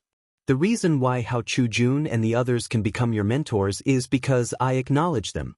If you are not convinced, that means you are not convinced by me, Zhang Feng. I welcome all of you to debate at any time. This is under the condition that you have reason and evidence. However, if you don't have any ability and simply don't like them, and let me see you again, White Deer College is too small, please leave." Everyone's expression changed slightly. At this moment, the old scholar couldn't help but stroke his beard and nod his head. He expressed his appreciation. After a moment of silence, everyone bowed in unison. This student will abide by the teacher's teachings. When Zhang Feng heard this, he heaved a sigh of relief. White Deer College didn't have a rule that prohibited those mischievous people from coming. On the contrary, he welcomed them very much. The arrival of these people would only widen the gap between them and stimulate the fighting spirit of the students. However, he also knew that among this batch of students, many of them were stubborn children from Chang'an City. Most of them were farmers who hadn't seen the world. What did they know? They could only be educated between a heavy hammer and a big jujube. At this moment, Zhang Feng was somewhat emotional about the time when he was beaten up by his teacher when he was in primary school. Thinking about it now, perhaps his teacher was the same when he was in school? Once he thought about the sad memories, Zhang Feng couldn't continue speaking. He waved his hand and asked Hao Chujun to come up and do the questions. As he asked Ma Zhou and the others to come up, he casually gave them hints and reminisced about the past. The old scholar looked at Zhang Feng with a solemn expression and the things that appeared on the blackboard. He was extremely shocked. At this moment, he looked at the blackboard, then at Zhang Feng and the rest. The old scholar prostrated himself in admiration. During this period, he, Yu Shernan, and the rest had been troubled for a long time. They hadn't been able to figure out the reason why. But now, Zhang Feng settled it with a simple sentence. At this moment, the old scholar didn't know what to say. However, he was guessing in his heart. If Zhang Feng came a few more times, or if he personally came to teach these children, wouldn't the effect be great? Chapter 1599. On the other side, Yu Qigong, Xing Yaojin, Yu Shernan, and the others finally finished looking at the blueprints of all the equipment and that magical bulletproof vest. Everyone was dumbfounded. The new armor was actually very simple. It was just a layer of fine steel wire woven into the shape of an armor. Not only could it reduce the weight, but it also made the wearer more agile. This kind of armor was divided into superior armor. The appearance of the armor was still based on the Mingguang armor. And this kind of steel wire was divided into two layers. A layer of cooked cowhide was mixed in to prevent the arrowheads from piercing through the armor. There was another kind. It was the bulletproof vest. This kind of armor only had a heart protection mirror, as well as knee pads, arm pads, shoulder pads, elbow pads, and other parts. The body of the armor was made of ordinary linen. This kind of thing was originally willful enough. It was enough to be inlaid on it. And the strangest thing was that there was a shirt without sleeves. This shirt was made of cowhide. Sometimes, if there was no cowhide, horse skin could be used as a substitute. This thing was made of countless small fish scale-like steel plates at the front and back. Among them, there were two huge square pure steel plates at the back and the front. They were as thick as a finger. In other places, there were small palm-sized cowhide bags. There were also a few thin steel plates in them. This was the armor used by the infantry and cavalry that Zhang Feng designed. This kind of armor did not affect the operation of the arms, and it could reduce his burden. It was this kind of armor that made Xing Yaojin and Yu Qigong very excited. This kind of new armor, as long as there was enough iron ore and, with the increase in the number of people manufacturing it, they dared to guarantee that it would only take a year for an army of 100,000 people to be fully equipped. And it would include that kind of spear, longbow, and other things. But, right now, there were only the original pieces that had been manufactured. because they had to rush the combat equipment on Chiotzi's side, so these armors were almost stagnant. At this moment, when they saw it, they could only look on with envy. Even at this moment, when Yu Shernan, Wei Zheng, and the others saw this thing, they were so shocked that they were speechless. It was hard for them to imagine that if all these things were equipped on a soldier, then the kind of heavy cavalry that Zhang Feng had mentioned before, could he really succeed? At this moment, Arkanon didn't notice the looks in everyone's eyes. He was still introducing the models that they had made according to the strange things that Zhang Feng had mentioned. This is the Mitsubishi Dart, this is the Flying Tiger Claw, and this is the horse armor. As for these items, the dean instructed that we must produce at least 3 sets within 3 days. A wisp of surprise flashed past Li Yuan's eyes when he heard this, and he asked. Arkanon picked up a modified single-handed crossbow and said, "The dean said he made it for 2 brothers." Hearing this, although their eyes flashed with a hint of, as expected, they were still somewhat disappointed. Not to mention the other things, just the armor and the long spear in his hand were enough for him to make outstanding contributions in battle as long as he wasn't a fool. Moreover, he was the current crown prince, Li Chengqian, as well as Gao Kan, whose strength was unknown, but who was able to knock out Yu Qigong's 2 sons, whom he had raised since they were young. Such talents, barring any major accidents, would definitely achieve great military merits in this trip to Chiotzi. This brat really thought it through thoroughly.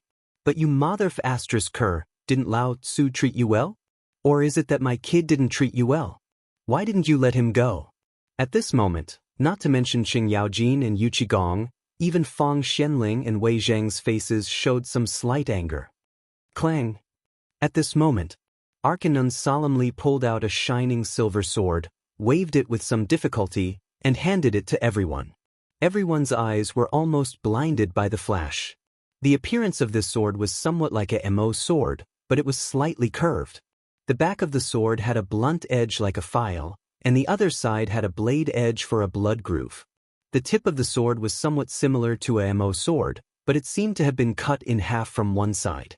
The slightly slanted edge was sharp, and at the same time, it was more like a sharpened spear that was specially used for piercing. The hilt was made of pure iron, and seemed to be a single piece. The place where the sword was more like an extra iron chisel that was directly cut from the hilt, and stretched out as a guard. And at the edge of the sword, there was a large circle. No one knew what it was used for. The whole thing that looked like a sword and a saber looked quite strange, but everyone knew that. This thing was made for killing people. Li Yuan picked up this sword, shook it, and then asked somewhat aghast, This thing, what is its name? This is the sword that the dean made. I don't know what it is used for, but the dean hasn't seen this thing yet. When he first mentioned it, he was very hesitant, as if he didn't want to make it. Chapter 1600. Actually, back then, Zhang Feng had given Arkanon the blueprints for many types of weapons. In particular, according to the model of the 7 swords in his memory, as well as the kukri blade that was popular in the 21st century and other famous swords. There were also blueprints that were suitable for ergonomics or the model of a great treasure sword that could only be found in games. After all, he was only half-baked. There were some things that he could only say ambiguously. At this moment, this thing that looked like a sword but was not a sword was something that he had designed after considering the current situation, as well as the various types of swords and sabers, as well as the situation that was beneficial to the battlefield. This sword was not a ceremonial sword, nor was it an official sword. Instead, it was used to kill. Thus, almost all of the functions of this sword were focused on one point, that is, to kill. In Zhang Feng's mind, the most ideal users of this sword were light cavalry and heavy cavalry, as well as archers. Once they encounter a special situation, this sword would become their second killing weapon. As for the reason why he had designed a ring behind this sword, that was only half of it. There was still the other half that he had not designed. In fact, it was an iron ring that was locked onto the wrist. The iron ring was connected to a chain, and the chain was connected to this sword. The advantage of doing so was that he could completely control this sword and would not easily lose it. Even if he died, then the enemy would have to spend a lot of effort to be able to use this sword. It was not something that could be used immediately. This was Zhang Feng's original intention in designing this sword. As for the others, Zhang Feng was only thinking about the broadsword that looked as awesome as a door. If this plaything were to be created, Cheng Yaojin's dual axes were swung a few times and he was already gasping for breath like an ox. Zhang Feng believed that the door-shaped broadsword was twice as heavy as Cheng Yaojin's dual axes. Forget about what to do with this thing. Even if you were to carry it around the battlefield, you would be able to tire several people to death. If this plaything were to be used on the battlefield, at this moment, the sword that was displayed before Li Yuan and the others was something that Zhang Feng had painstakingly researched. It was a sword that could slash and stab. A sword that was suitable for the battlefield. Just like Bing Long's spear. When the three parts of the handle were connected together, it was a long spear, and when it was taken apart, it was a great treasure sword. This thing had a different effect in close combat and on horseback.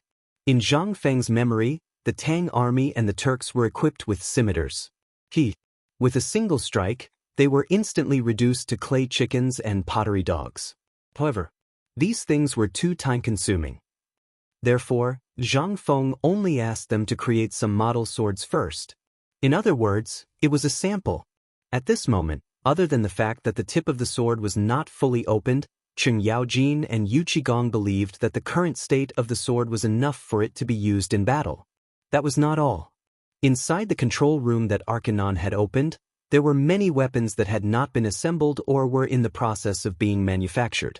For example, there was something that looked like a sleeve protector with a few arrowheads embedded in it. It looked cold and threatening, but that was nothing. What made them feel even more baffled was that, why is there a whip? A horse whip? Although this toy was useful for beating up bodyguards and local ruffians, could this toy be used on the battlefield? Not to mention Yu Qigong and Cheng Yaojin.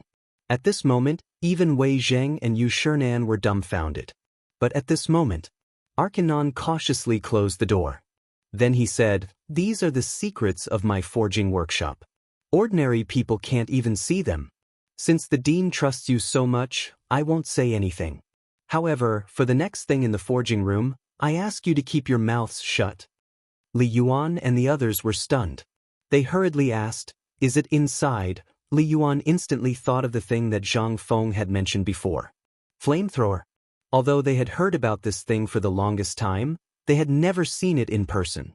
At this moment, seeing Arcanon so cautious, they could not help but be a little cautious. But more than that, they were still looking forward to it. What is this thing? To put it bluntly, they had seen the power of the cannon just now. Although this was just a simple cannon barrel made when testing gunpowder, they were not fools. If it was something 10 times bigger than this, that power, it was unimaginably huge. And after showing it for so long, those weapons had been introduced. It was nothing more than some common weapons that had undergone some modifications. Forget it. They could think of this. But they had always been thinking about the flamethrower that Zhang Feng had always admired. This thing was the real deal.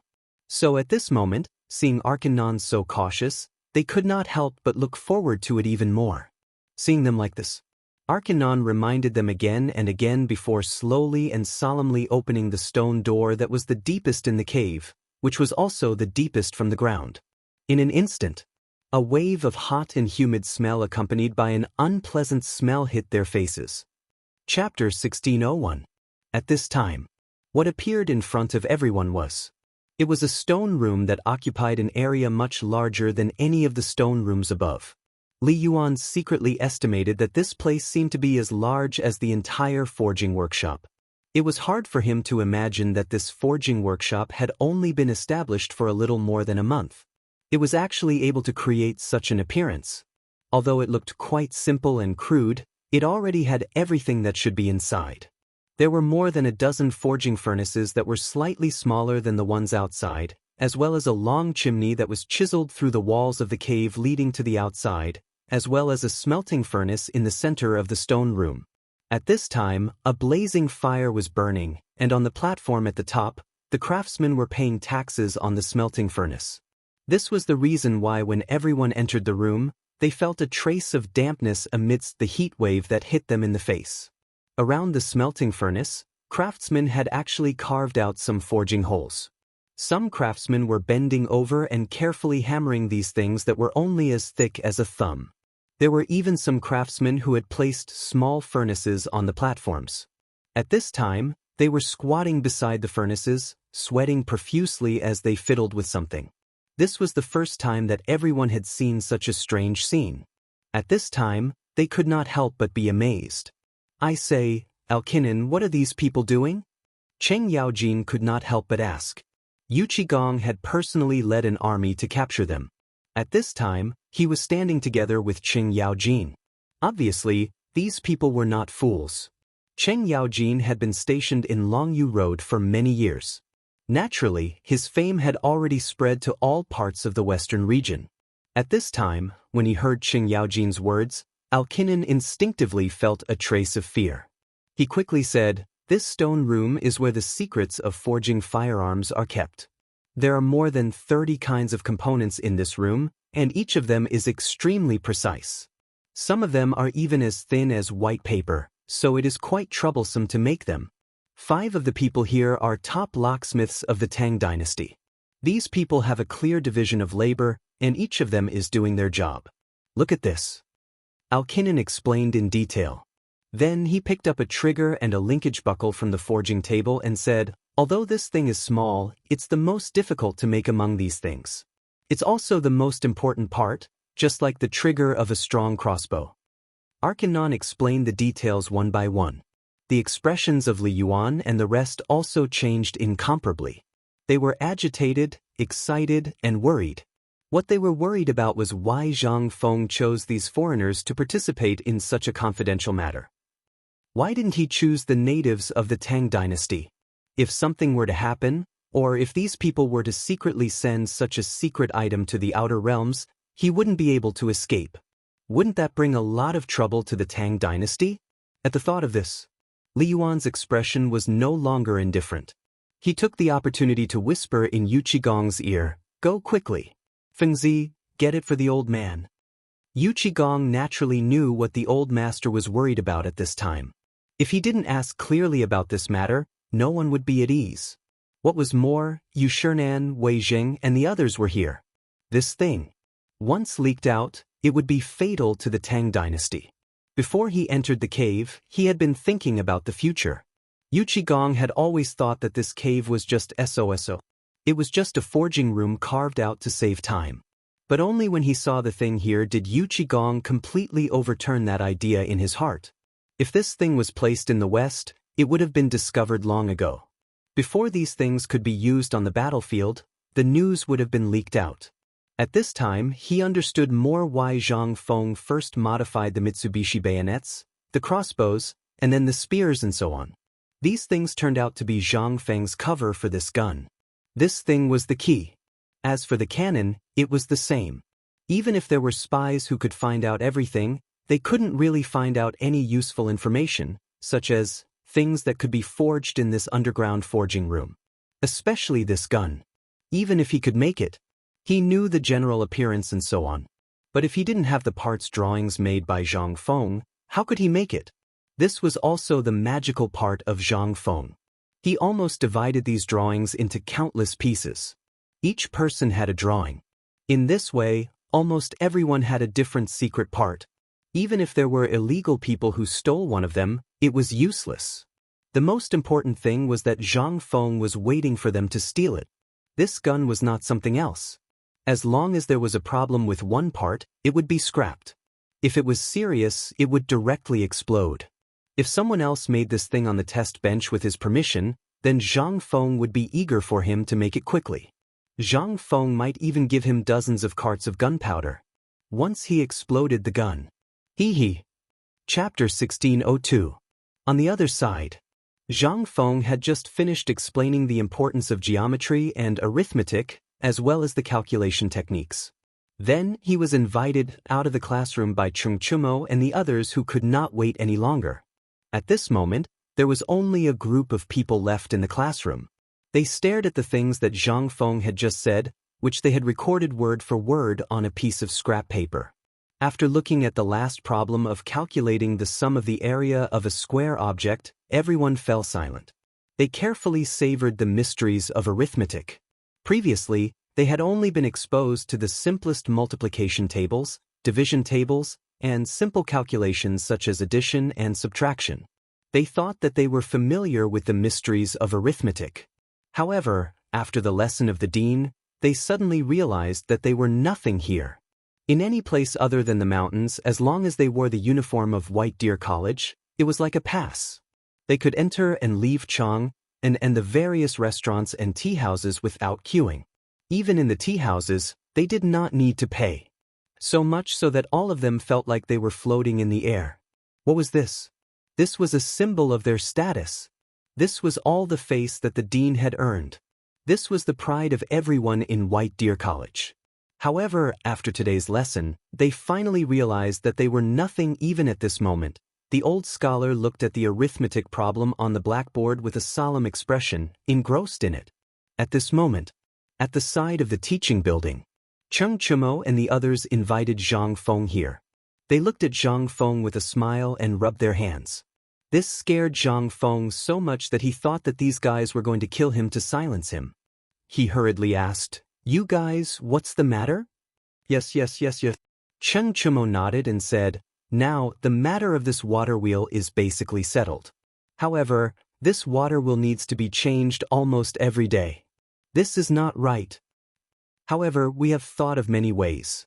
We even changed it to an iron rod or a steel rod. Although it is effective, it will not last for more than a few days. So, you took the opportunity to find me here?" Zhang Feng asked with some disdain. Although Cheng Chumo wasn't happy, he didn't dare to provoke Zhang Feng at this time. He could only pinch his nose and accept it.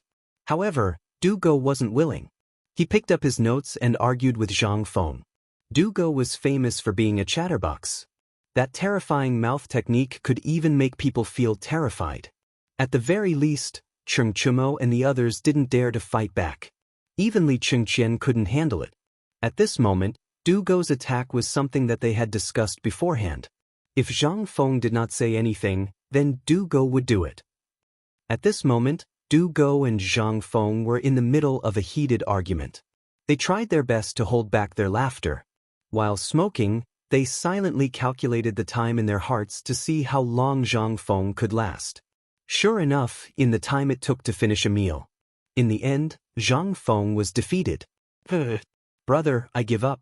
This water wheel is almost okay, but it has a fatal weakness, and that is the transmission device." Before Zhang Feng could finish, Du Go hurriedly asked, "Feng Zi, what is this transmission device?" Wei Shuyu couldn't help but ask, "Yeah, Feng Zi, you should be more clear. If you only say this and that, who doesn't know how to say it? This thing, even if you want me to say it, I can say it too.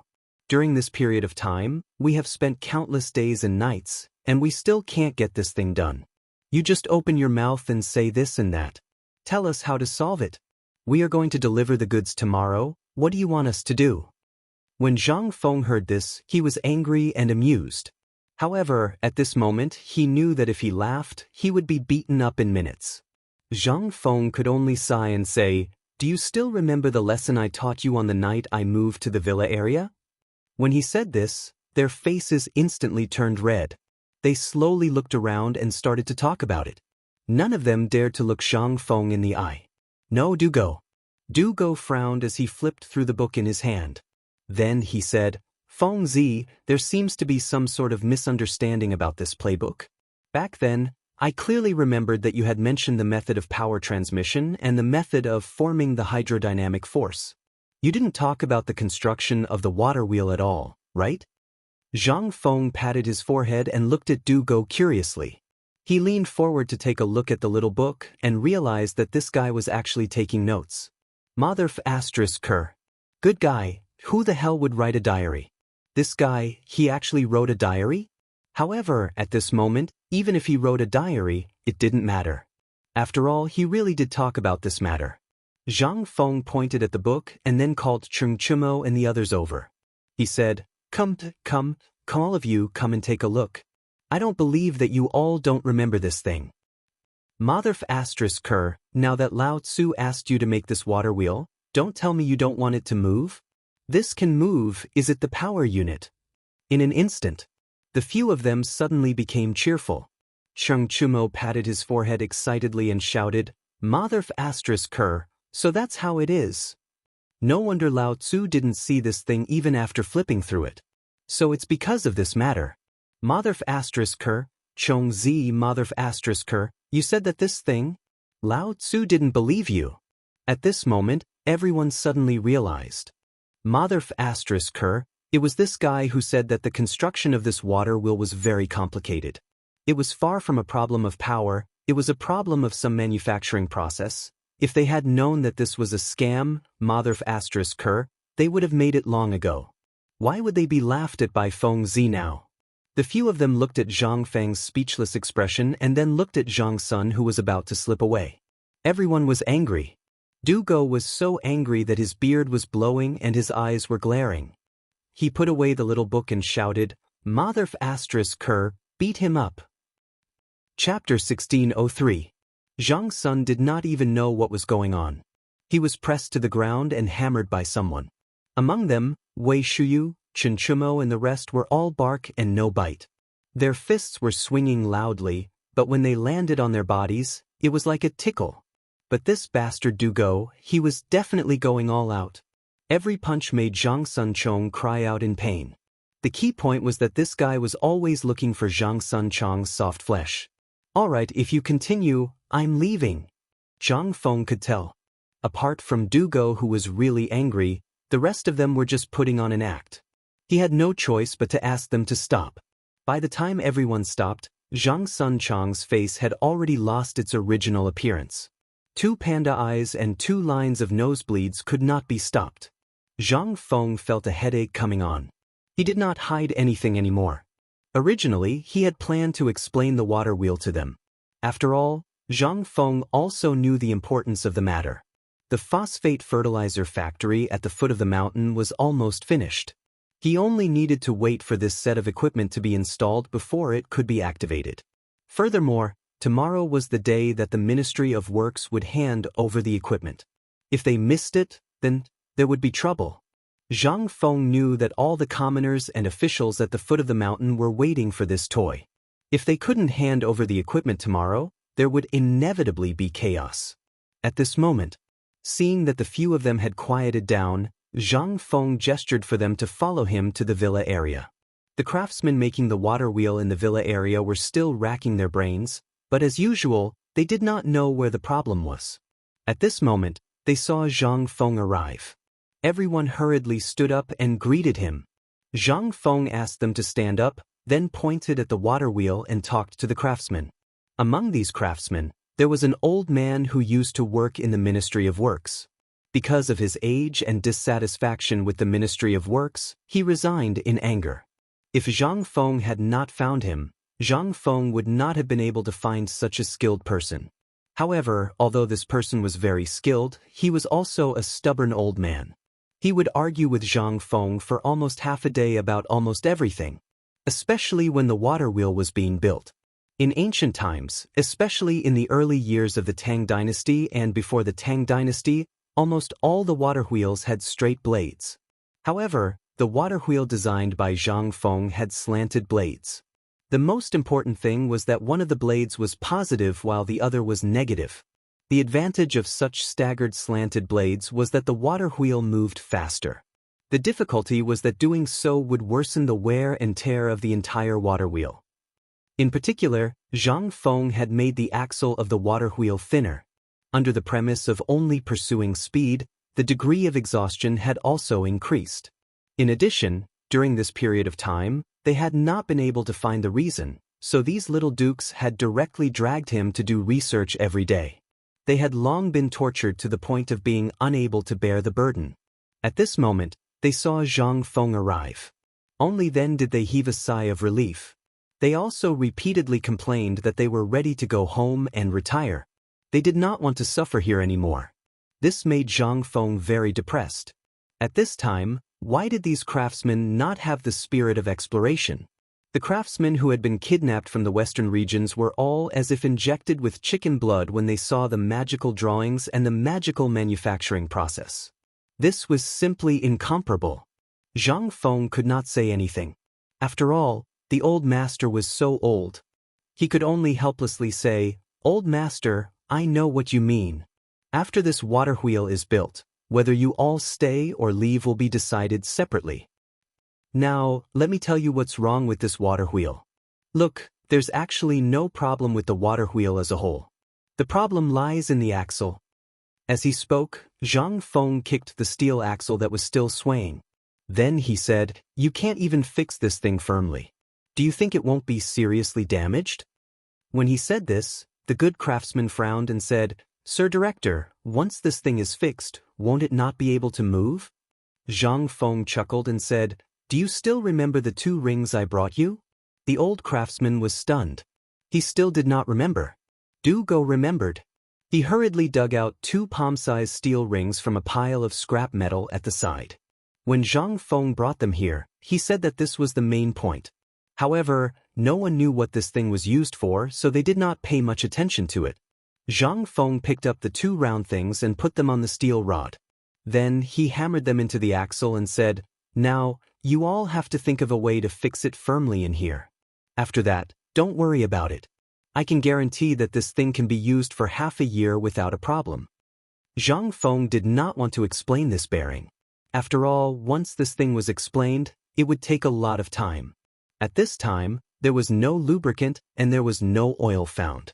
Moreover, this thing was driven by water, so there was no need for lubricant. When he said this, everyone still did not understand.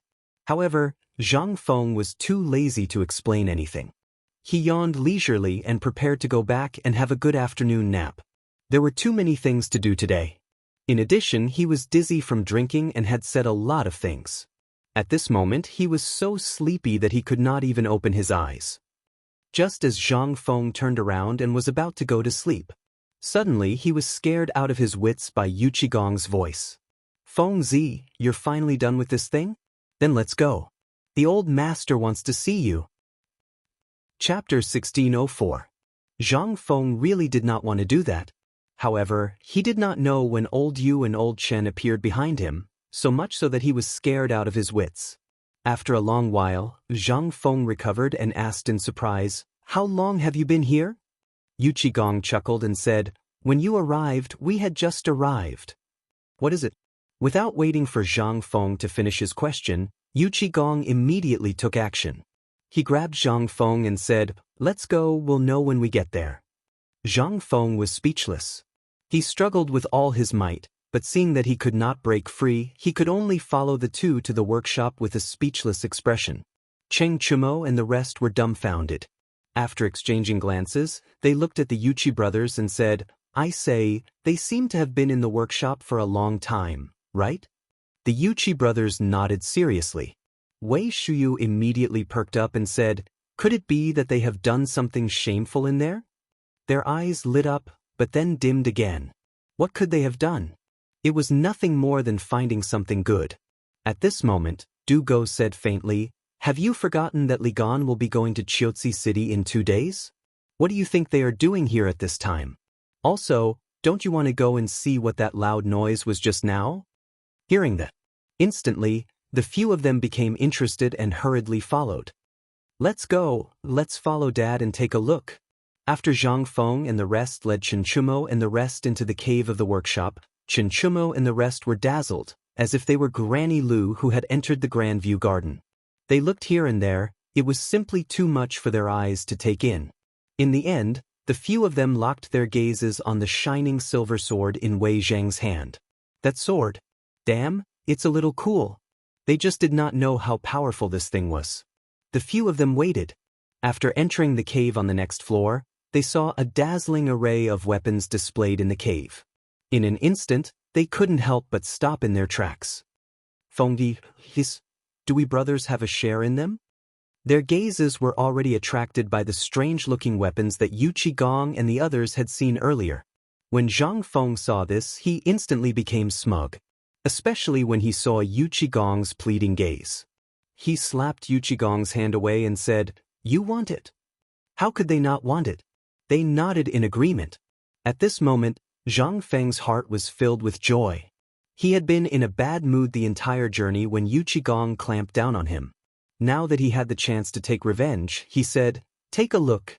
These are all low-class items. The real good stuff is at the bottom." The few people who were choosing their weapons were stunned when they heard this. With Yu Qigong and Qing Yaojin's confirmation, the few of them had a burning look in their eyes. However, Yu Qigong still picked up the whip from the pile of weapons and said, "Feng Zi, I can tolerate the other items, but tell me, what is this whip for?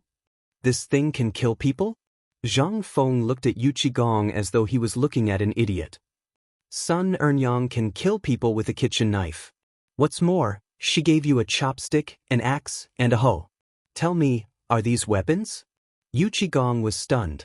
Zhang Feng was right. These things could really kill people. But this whip, no matter how he looked at it, it did not look like it could kill people. Zhang Feng could not be bothered to explain. He asked Chen Chumo to take the whip and swing it at a pole not far away. Chen Chumo did not believe it, but he still did as he was told.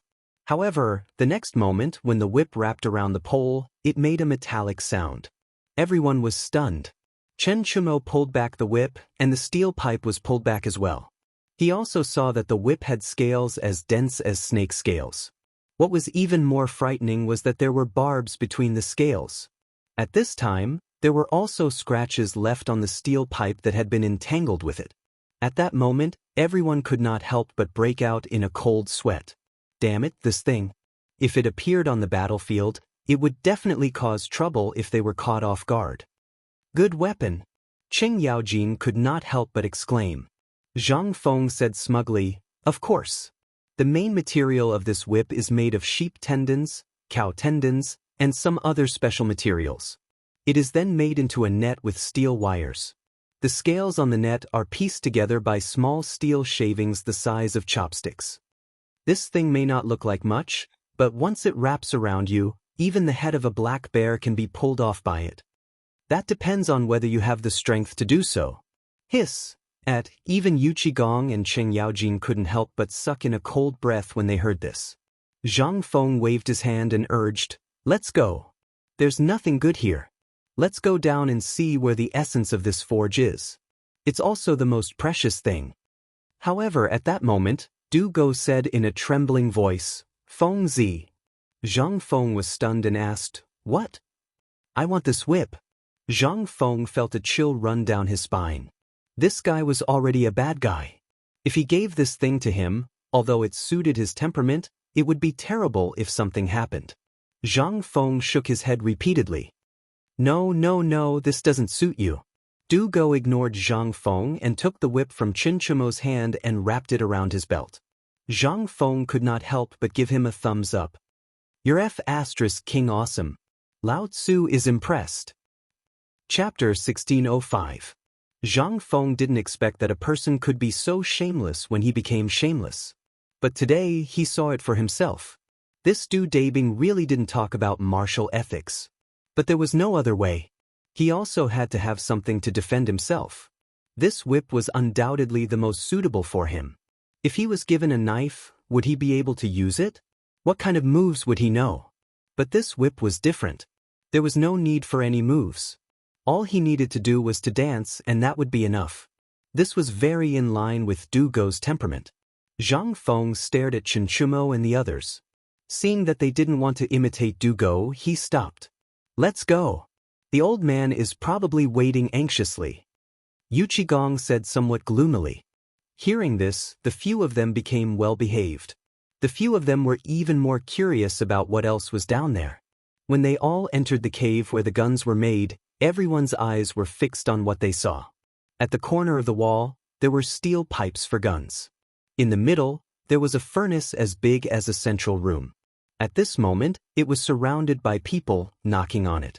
Alkinen, Li Yuan, and the others also saw the people who just came in. Alkinen hurried forward and bowed. "Sir Dean, I've explained the general situation here and the things produced here clearly to you." Zhang Feng nodded and let Alkinen do his own thing. Then he looked at Li Yuan and asked, "Old man, are you satisfied?" "Satisfied. Very satisfied." Zhang Feng nodded. "Then let's talk about the problem of profit now." Li Yuan was stunned. He suddenly understood and nodded with a smile. He thought that Zhang Feng would say something else. How would he know that this guy was actually talking about this matter? Perhaps he did not have a lot of other things, but because of the appearance of the cooperative, as well as the scamming of so much gold and silver from Tibet and the other countries, the current imperial treasury was already incomparably full. Thus, a bit of money was not a problem for Li Yuan. Besides, once these weapons fell into his hands, how much money could he not have? Even if Zhang Feng wanted to choose a state capital, Li Yuan would dare to give it away. He believed that Li Shimin would also give it away. After all, it was this godforsaken Shishan. After being tormented by Zhang Feng for less than 3 months, it had become like this.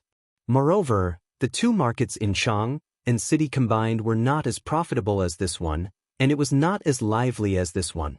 What if it was a state capital? If Chiaotzi was given to Zhang Feng, would Zhang Feng be able to turn Chiaotzi into the most prosperous and most stable city in the west of the Tang dynasty in less than a year? This was also what Li Shimin wanted to see. However, the state capital, they wanted to, but they were afraid that the officials in the imperial court would be dissatisfied, and this brat would directly discover their identities.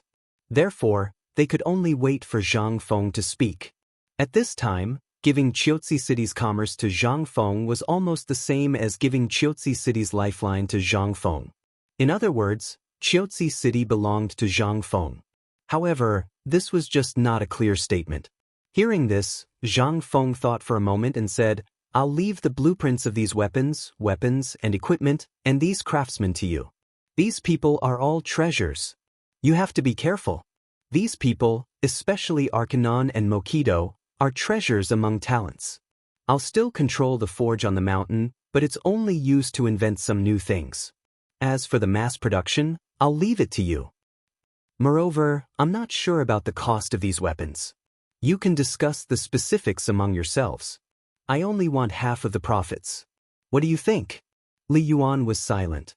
Wei Zheng, Fang Xianling, Yu Shinan, Yu Qigong, and the others were silent. They were still worried whether Zhang Feng would take the opportunity to ask for an exorbitant price, but now it seemed that they were measuring the heart of a gentleman with their own mean measure. Zhang Feng did not think so much at all. At this time, when they heard Zhang Feng say such words, they almost vomited blood. This mother f*** really only cared about money. Li Yuan was also stunned. After a moment, his expression changed and he asked somewhat solemnly, "This thing, are you not going to care about it any more in the future?"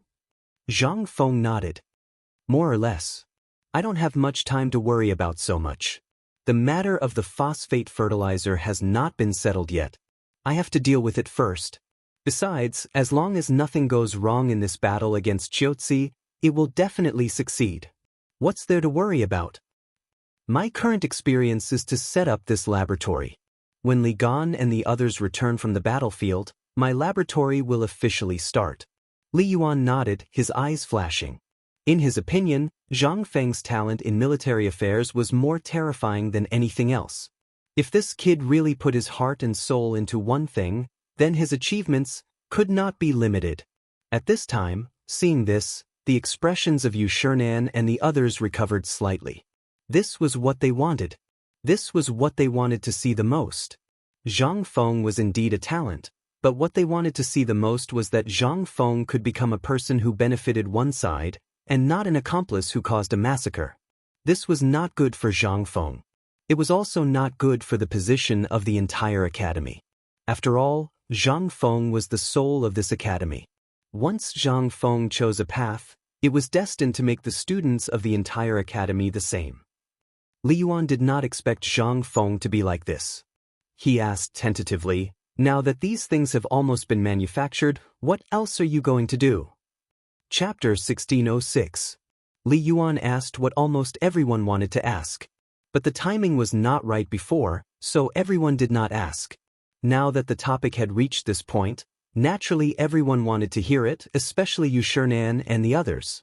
They knew that the old scholar had asked Zhang Feng to go, and they also discussed it before letting the old scholar go to Zhang Feng for a heart-to-heart talk. After all, the relationship between the old scholar and Zhang Feng, in the eyes of outsiders, was simply like that of a new father and son. At this time, seeing that Zhang Feng was asked about this matter, several people were also somewhat expectant. After all, just now, Zhang Feng had already handed over the matter of these firearms to the retired emperor. At this time, when he opened the laboratory again, several people were also very confused, not knowing what Zhang Feng wanted to do. However, Zhang Feng shook his head at this time and said, "I haven't thought about this matter for the time being, but one thing is certain, it is dynamics." Dynamics? Several people were dumbfounded. Yu Qigong scratched the beard on his chin and asked, "Is it the kind of hydrodynamics that you mentioned?" Zhang Feng waved his hand and said speechlessly, "We can't keep talking here, right? Don't you feel hot?" Hearing this, only then did everyone come to their senses and hurriedly went out of the cave with Zhang Feng. Once out of the cave, Alkinen had already placed a table of sumptuous wine and dishes on the spacious flat ground outside. Seeing this, Li Yuan gave a thumbs up. Now Zhang Feng only lacked 3 bowls of wine. Once these 3 bowls of wine were in his stomach, Zhang Feng would not be him anymore. And on the shelf next to the wine table at this time were the various samples of the produced weapons that they saw just now. At this time, Zhang Feng was also a little surprised. However, when he saw that everyone in the smelting workshop came out and looked at everyone with burning eyes, it seemed that it was very obvious that they wanted to wait for Zhang Feng's inspection. Zhang Feng was also not polite. They began to comment one by one. When Zhang Feng picked up the sword and waved it twice, Yu Qigong excitedly asked, "Feng, Z, you said that these things were given to the patriarch. It's not too much to ask for one now, right?" Zhang Feng stared blankly. He used the knife to point at Li Yuan and chuckled. "You'll have to ask the old man about this. These things are all his." Hearing this, Yu Qigong withered. Looking at the whip on Dugo's waist, he wished he could slap himself a few times. Just now, if he had been a little thick-skinned, he would have gotten nothing. However, there was no chance now. The eyes of Qing Yaojin and Cheng Chumo darkened. How could Li Yuan not see their appearances? He snorted coldly with mild anger on his face. In an instant, these people became well-behaved. This was still under the situation of not knowing their identities. If they knew their identities in the future, wouldn't that brat Zhang Feng make fun of them? A dignified general was actually moaning and groaning here for a little bit of foreign objects. What a scandal! Before the Battle of Chiotzi is over, no one is allowed to have these weapons. These are things that the imperial court wants. I'm afraid you don't want your heads anymore? Li Yuan's words contained a trace of threat, and within these words, everyone could even faintly smell a trace of the retired emperor's majesty. They couldn't help but tremble all over, and they hurriedly bowed. "We understand." Hearing that, only then did Li Yuan slowly nod his head. "If you want these things, go and ask Feng Zi. After all, these things will be brought down the mountain in the future. The old man does not care about what happens on the mountain, and neither can the imperial court. As long as you don't take them out to show off, there won't be any problem if nothing happens." Li Yuan's words instantly let everyone see a glimmer of hope. After all, these things were Zhang Feng's. Now, other than the emperor and the retired emperor, the only one who could use these things was Zhang Feng. At this time, Zhang Sun and Wei Shuyu both looked at the long spear at the same time. They were so envious that their eyes were about to pop out of their sockets. Cheng Yaojin was stunned for a long time. In the end, he only reacted when Cheng Yaojin kicked his knee. He looked over and saw that Cheng Yaojin was talking with Wei Zheng as if nothing had happened. At this time, he saw Zhang Sun and Wei Shiyu's eyes, then looked at the Fang, Ai and Yuchi brothers who were circling around the Dugo. His eyes rolled and he hurriedly poured a big bowl of wine. He patted Zhang Feng's shoulder and said, "Feng, Zi, you too, let's drink?"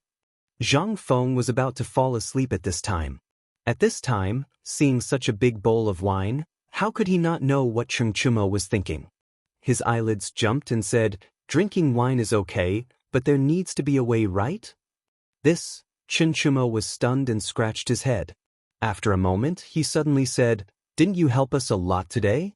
You solved the biggest problem of the water wheel. Just for this, we have to drink a bowl."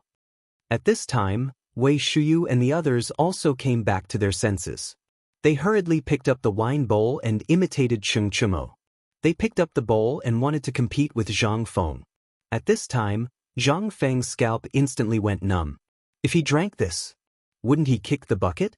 This was a pure grain wine with 45% alcohol content. If he really drank it, wouldn't it be a big problem? At this time, Li Yuan also advised with a smile, Feng Zi, it's rare that they have good intentions and you drank it? Zhang Feng was instantly speechless. He wished he could slap his own mouth a few times. This matter, how did it become like this? Chapter 1607. He couldn't drink the wine at this time. If he drank it, it would really kill him. Zhang Feng wouldn't dare to drink it even if he died. He could only wave his hand and say, I'm not good at drinking, I'm not good at drinking. By the way, don't you want weapons? Tell me when I'm free, I'll make it for you personally, okay? Hearing that, even Yuqigong's eyes couldn't help but light up. Seeing that the two Yuqi brothers were a little dull, he was so angry that he directly kicked each of them. In an instant, the two staggered and fell into Zhang Feng's arms. It scared Zhang Feng. At this time, how could Zhang Feng not know that old Yu was anxious? He was a little speechless. Okay, I'll agree to this. It's rare to be happy today. What do you want? I'll get it for you. Ha, that's what I call a brother. Yuqigong laughed loudly and said, Good brother, I don't want anything else. I just want this spear. Double the weight and make one for me. As for my two brats, you can do as you see fit. Ha. Zhang Feng had a headache. This spear was now 32 caddies and 7 tails. So, you still think it's light? Although he was speechless, looking at the tens of thousands of wine in front of him, Zhang Feng still gritted his teeth and agreed. Anyway, this thing, as long as the grinding tool came out, it would be a piece of cake. Say it, old Chen, what do you want? Cheng Yaojin glanced at Li Yuan, then looked at Wei Zheng and the others. Seeing that they didn't speak, he said, I want a big axe. Zhang Feng was confused. He asked, What do you want an axe for? Chopping firewood? Yuqigong couldn't help but burst out laughing. Cheng Yaojin was so angry that he wanted to beat him. But he still said seriously, I admire General Cheng Yaojin, so I want to get an axe to play with. But this was a reason. Zhang Feng nodded. Zhang Feng naturally admired Cheng Yaojin, so it was natural for him to have fans. But history had different opinions about Cheng Yaojin. Furthermore, this battle axe had existed for thousands of years and had evolved into various models. At this moment, he couldn't help but ask, then, is this axe a double-sided axe or a single-sided axe? Is it a long-handled axe or a single-handed axe? Cheng Yaojin stroked his beard and said, Anything is fine. Haha, anything is fine. Look at my body, you should know what style I like. Zhang Feng was speechless. But this was for the best. Without a specific form, it would be much easier to operate. After that, Zhang Feng asked Wei Shuyu a few more questions. Wei Shuyu, Cheng Chumo, and Zhang Sun also talked about how Zhang Feng wanted to train them to become the ultimate soldier. Zhang Feng had no choice but to promise them that he would give them good armor and equipment from head to toe on another day. What Zhang Feng couldn't figure out the most was that Wei Zheng and the others actually came up and asked for weapons and bulletproof vests. This made Zhang Feng a little suspicious. Were these guys going to take these good things out and sell them on the black market? But since they were bragging, Zhang Feng could only bite the bullet and agree. Only then did everyone start drinking with a smile. Seeing this, Zhang Feng hurriedly got up and left. If he didn't leave now, he would probably be emptied out. No one stopped him this time. They all persuaded Zhang Feng to quickly go back and rest. This made Zhang Feng once again feel emotional about the fickleness of human nature. Once Zhang Feng left, the faces of Li Yuan and the others instantly changed. A good wine party instantly became heavy. Li Yuan put down his wine cup and said in a heavy voice, If there is any news about what happened here today, I will definitely not let any of you off. Do you understand? In an instant, everyone's expression changed. They hurriedly got up and bowed, but were rejected by Li Yuan. Everyone understood this, especially Wei Zheng, Fang Xianling, Yuqigong, and Cheng Yaojin. At this time, the war was already imminent, And it was also the time when the secret agents of both sides were moving the most closely. At this time, Li Yuan and Li Shimin were wondering whether Shao Mountain's secret had been sent to Chiuzi, which made Tuli so difficult. Or maybe it was because of this Ho Junji matter. But the best way to deal with this matter was to erase all information here. Today, Li Yuan thought that he would have to spend a lot of effort to persuade Zhang Feng to give up the production of these weapons and equipment. But he didn't expect that Zhang Feng was born in the year of the dog. His sense of danger was always so sensitive. He didn't expect that he would actually agree. This made Li Yuan somewhat puzzled. At the same time, he also wanted to know what the old scholar said to Zhang Feng just now. But this was not important.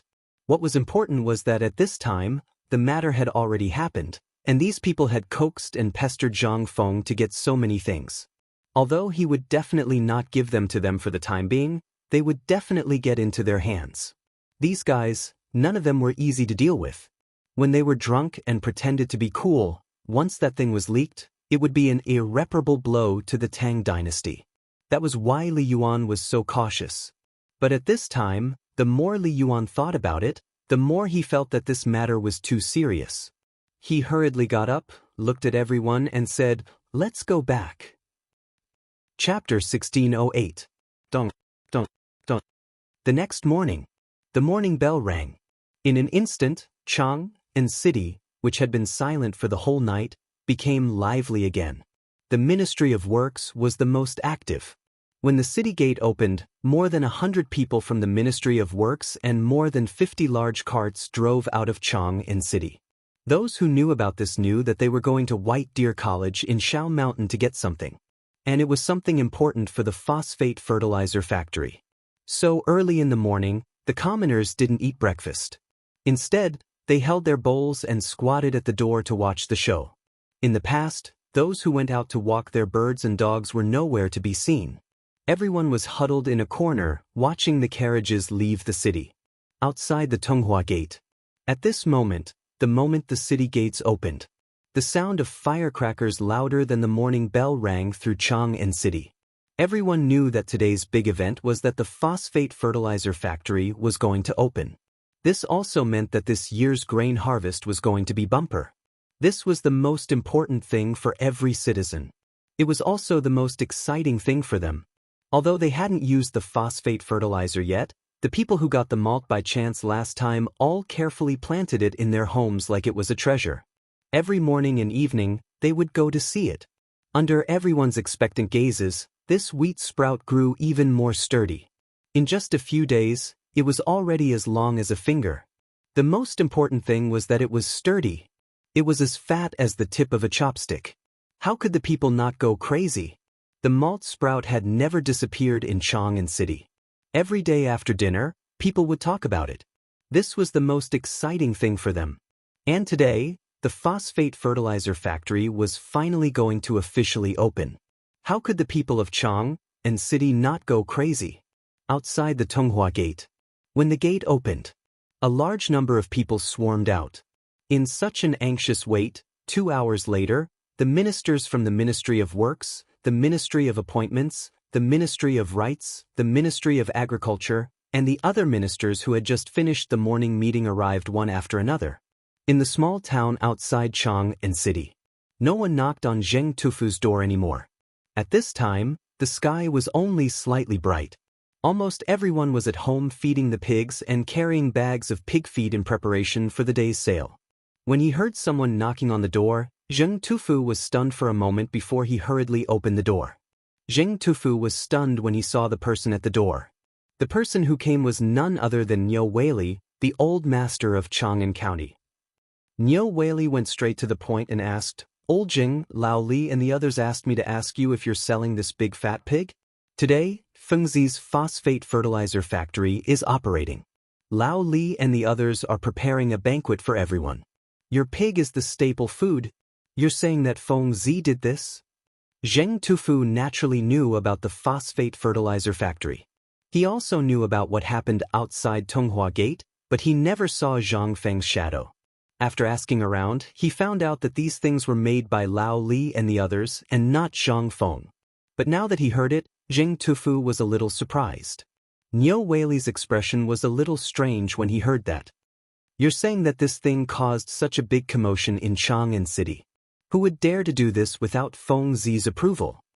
When he said that, Zheng Tufu slapped his forehead in agitation and said, "We're not selling this pig." Nyo Whaley was anxious when he heard that. This was what Old Shen had personally told him last night. If he didn't do this well, he might be in trouble. Because Old Shen had also sent a letter from the censorate. This, brother, Old Zheng, big brother Zheng, this is not up for discussion. This, just name a price. How much are you selling it for? Zheng Tufu still shook his head. Not selling. Nyo Whaley was furious. He rolled up his sleeves and shouted, "Hey, you idiot, this is an order from the higher-ups. They insisted on naming your pig.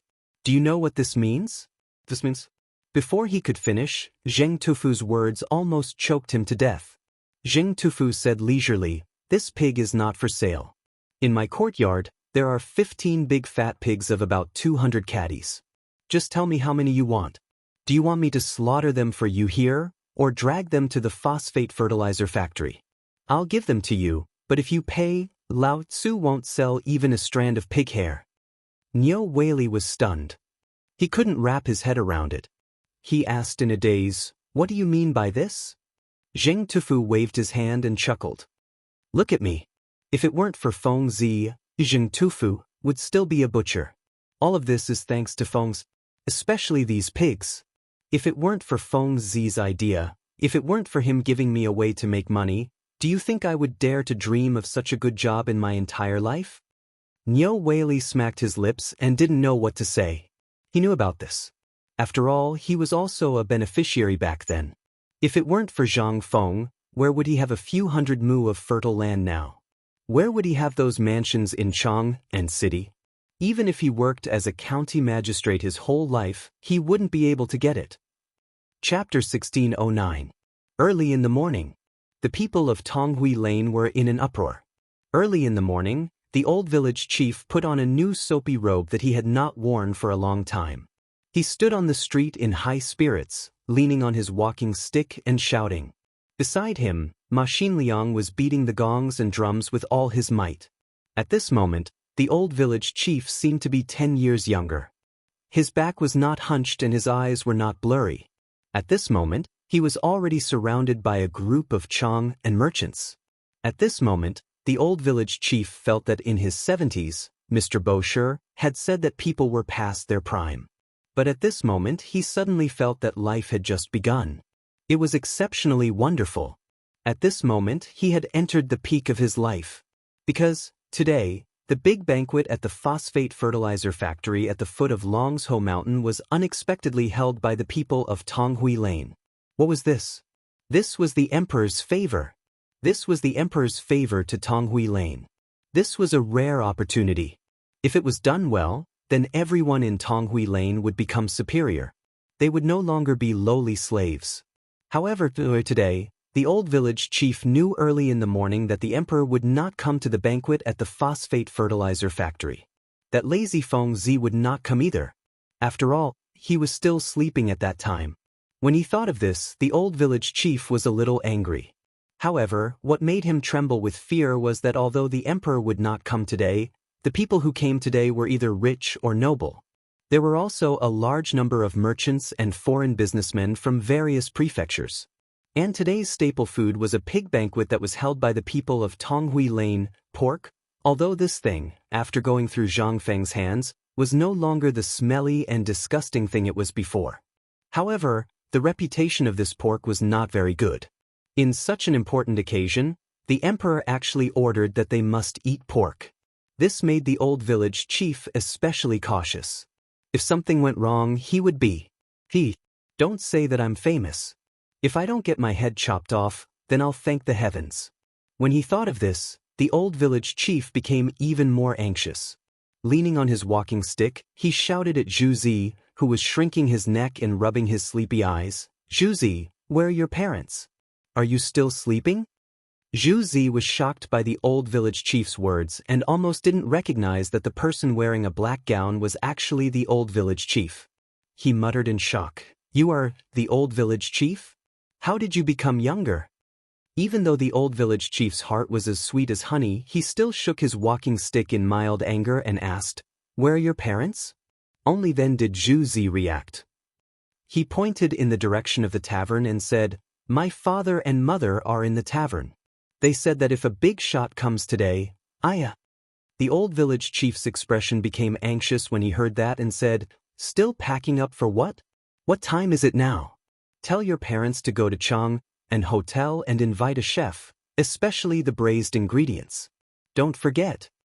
Zhu Zi shrank back, cheered, and ran away. The old village chief was so anxious that he ran around in circles. He sorted out the matter again and saw that the people of Tonghui Lane had all gone in the direction of Tonghui Gate. He still felt uneasy and was willing to spend money. He hired a carriage and hurriedly rushed to Shao Mountain. A moment later, the old village chief and Ma Xinliang appeared at the door of Zhang Feng's villa. He raised his walking stick and was about to knock on the door when Ma Xinliang hurriedly stopped him. "Old village chief, look at the time. If we knock on the door at this time, we will have to knock for 2 hours." The old village chief's expression also froze. He just remembered that Zhang Feng had a temper when he woke up. Once he lost his temper, let alone asking questions, he could do anything. However, he still felt unsafe if he didn't ask Zhang Feng about this matter. In the end, he waved his hand and said, "Don't worry about it. This old man knows that kids temper very well. It won't be a big deal." As he spoke, the old village chief began his long journey of knocking on the door. After waiting for a full hour, little Cui went downstairs and opened the door in a daze. Before she could get angry, she saw that it was the old village chief and hurriedly asked, "Old village chief, why are you knocking on the door so early? The young master hasn't woken up yet." The old village chief glared at little Cui. When he turned around, he found that Ma Xinliang had already run away without him knowing. The old village chief was so angry that he cursed in his heart. Then he said, "The phosphate fertilizer factory started work today. The factory is holding a big banquet today. Old man is here to ask if Feng Zi wants to go." While he was talking, the unwilling Zhang Feng was pushed downstairs by Jingshu. "I say, old village chief, this is such a trivial matter. Do you have to wake me up before the sun has even risen? Isn't it just a big banquet? You can just do it." When the village chief saw Zhang Feng come downstairs, he hurriedly pulled Zhang Feng to the side and said, "Feng Zi, I didn't mean to wake you up. Look, this is a big matter. Last night, the Ministry of Works personally sent a letter saying that the emperor personally gave the order for the old workers of Tong Hui Fong to organize the banquet." Zhang Feng yawned and leaned against the wall in a daze. He lit a cigarette and said, "This is just a small matter. You can do it." The old village chief hurriedly waved his hand and said, "Logically speaking, it's really no problem to leave this matter to us. But the problem is that the emperor specifically said that he wants to have a pig banquet. You know how this pork is. Without your braising ingredients, it's nothing. Besides the nobles from the imperial palace, there's also a large number of famous clans from the various prefectures, as well as those merchants and envoys from outside the realm. If something goes wrong, won't we lose our reputation?" Before Zhang Feng could finish his yawn, he asked, "You said, this is some kind of pork? I remember that there was no more pork there, right? This pig banquet?" Chapter 16:10. Zhang Feng finally woke up from his drowsiness. Pigs, there were not many left on the deserted mountain. Even in Tonghui Square, not many people had pigs. Even if they started buying last night, they would not be able to buy such a large quantity. The most important thing was, Zhang Feng had already expected that this matter would attract countless merchants, as well as foreign merchants. What was this? This was the result that Zhang Feng wanted. But at this time, was the emperor's head kicked by a donkey? Did he want to have a pig feast? Although pork was recognized by almost everyone in Chang, and it was all based on his reputation. What about other people in Chang? What did these people know? If something were to go wrong, then we might not even be able to keep our heads today.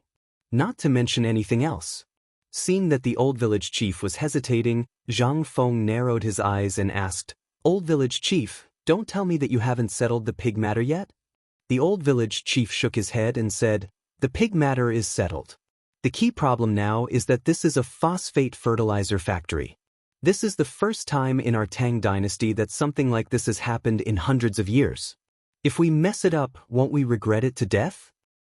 Wait. Zhang Feng stopped the old village chief and asked, "This pig, it's Zheng Tufu's." Zhang Feng's eyes widened when he heard this. "What? You're saying that these pigs are Zheng Tufu's?" The old village chief looked at Zhang Feng in surprise and said, "So, you forgot about this matter?" Zhang Feng's face stiffened. He had not only forgotten about this matter. It was as if he had completely forgotten about it. If the old village chief had not mentioned it, he would have really forgotten about this matter. At this time, he remembered that it was indeed him who had asked Zheng Tufu and Ma Zhou to go down the mountain to do a side business, which was to push this breed of pig out for him. It seemed to have been 2 or 3 months. Logically speaking, this pig should have been out of commission. But the strange thing was that he did not receive any news about this matter. Instead, the emperor heard about it. What he did was simply, at this time, the old village chief said earnestly, "Feng Zi, you are the head of the family and the head of the hospital. Originally, you have the final say in these matters. However, you have a large family business and are also careless. If we don't help you a little, who knows if those black-hearted people will give you." Zhang Feng felt a headache as he listened to the old village chief's endless chatter. Zhang Feng remembered that he hadn't heard this kind of nagging for a long time. Ever since he went to university, he rarely heard it. At this moment, Zhang Feng felt that it was somewhat familiar and also somewhat heartwarming. This is what a family should be like, right? But there was no going back. The old village chief continued, "Originally, if you don't like listening to this old man's nagging, you can just say it. We won't talk anymore." Zhang Feng grabbed the old village chief and invited him to sit down in the central room. Then he glared at little Cui and said, "Don't you have any eyesight? Hurry up and serve the old village chief some tea." Little Cui pouted her lips so hard that one could hang a pot on it. The old village chief was flattered and waved his hand. "No, no, no. That Feng Zi, let's not talk about this. Let's talk about business. The people who came this time are all nobles and officials. There are even nobles from the imperial palace. These people are all people who can control our life and death with a stomp of their feet. Although you are the dean now, we still have to make friends with these people, right? So, no matter what the reason is, we have to properly talk about this matter today. If something goes wrong today, it will be a big deal. We will lose face in front of the foreign barbarians. This is not good for our business. This pork isn't anything good to begin with. If something goes wrong, or if it isn't handled properly, logically speaking, this meat needs to be marinated for an entire night before the smell can be absorbed and the stench can be removed. However, there isn't enough time now, so I'm still a little worried about this pork." When Zhang Feng heard this, he finally understood what the old village chief was worried about. He was worried that the smell of the pork would provoke public anger. Zhang Feng smiled faintly. After comforting the old village chief, he said word by word, "Old village chief, what you said is not without reason. This banquet will have a great impact on the reputation of our academy and our business in the future. The emperor allowed us to host this time, which means that the emperor trusts us." When the old village chief heard this, his expression became even more anxious. Zhang Feng hurriedly waved his hand and calmed the old village chief. "Don't be anxious. Let me finish." Zhang Feng smacked his lips and said, "Do you still remember those craftsmen I found?" When he said this, the old village chief instantly remembered that when Zhang Feng really did let Lao Li's son go to the imperial palace to find an old eunuch called Old Gao. Now, if anyone dared to call him Eunuch Gao, that old fellow would fight with his life. But later, Old Gao lived in the gray house. That was the first house on the mountain. After that, the braised meat and food factory appeared. Then, the pigs on the mountain disappeared. Even Zheng Tufu's entire family had disappeared. Could it be, did they go out to cause trouble? Without waiting for him to ask, Zhang Feng continued, "Don't worry about this for now. In short, just remember this. For this banquet, just do as you normally do. Also, there won't be any fishy smell. In short, as long as this banquet is done well, the old and young of Tong Hui Fong will be able to earn a lot of money." Earn a lot of money. At this moment, This was the only thing left in the old village chief's mind. He did not think that Zhang Feng would actually say this. At this moment, even if he had a stomach full of worries and words, he was shocked by these 3 words and swallowed them back down. His face that was full of worries instantly turned from worry to joy.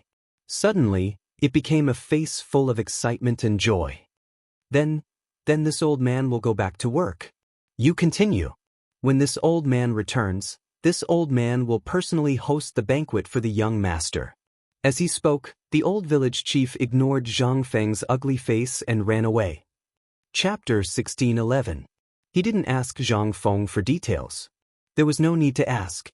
When it came to making money, they were all younger brothers.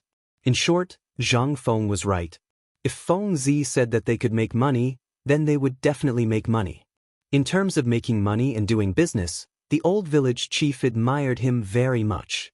Because at this moment, the smile on Ma Xinliang's face, which was full of booklets, didn't disappear at all. When the 2 of them hurriedly got into the carriage and rushed all the way into Chang'an, the old village chief slapped his forehead and said, I have to hurry to Zheng Tufu's place to take a look. If something happens to this kid...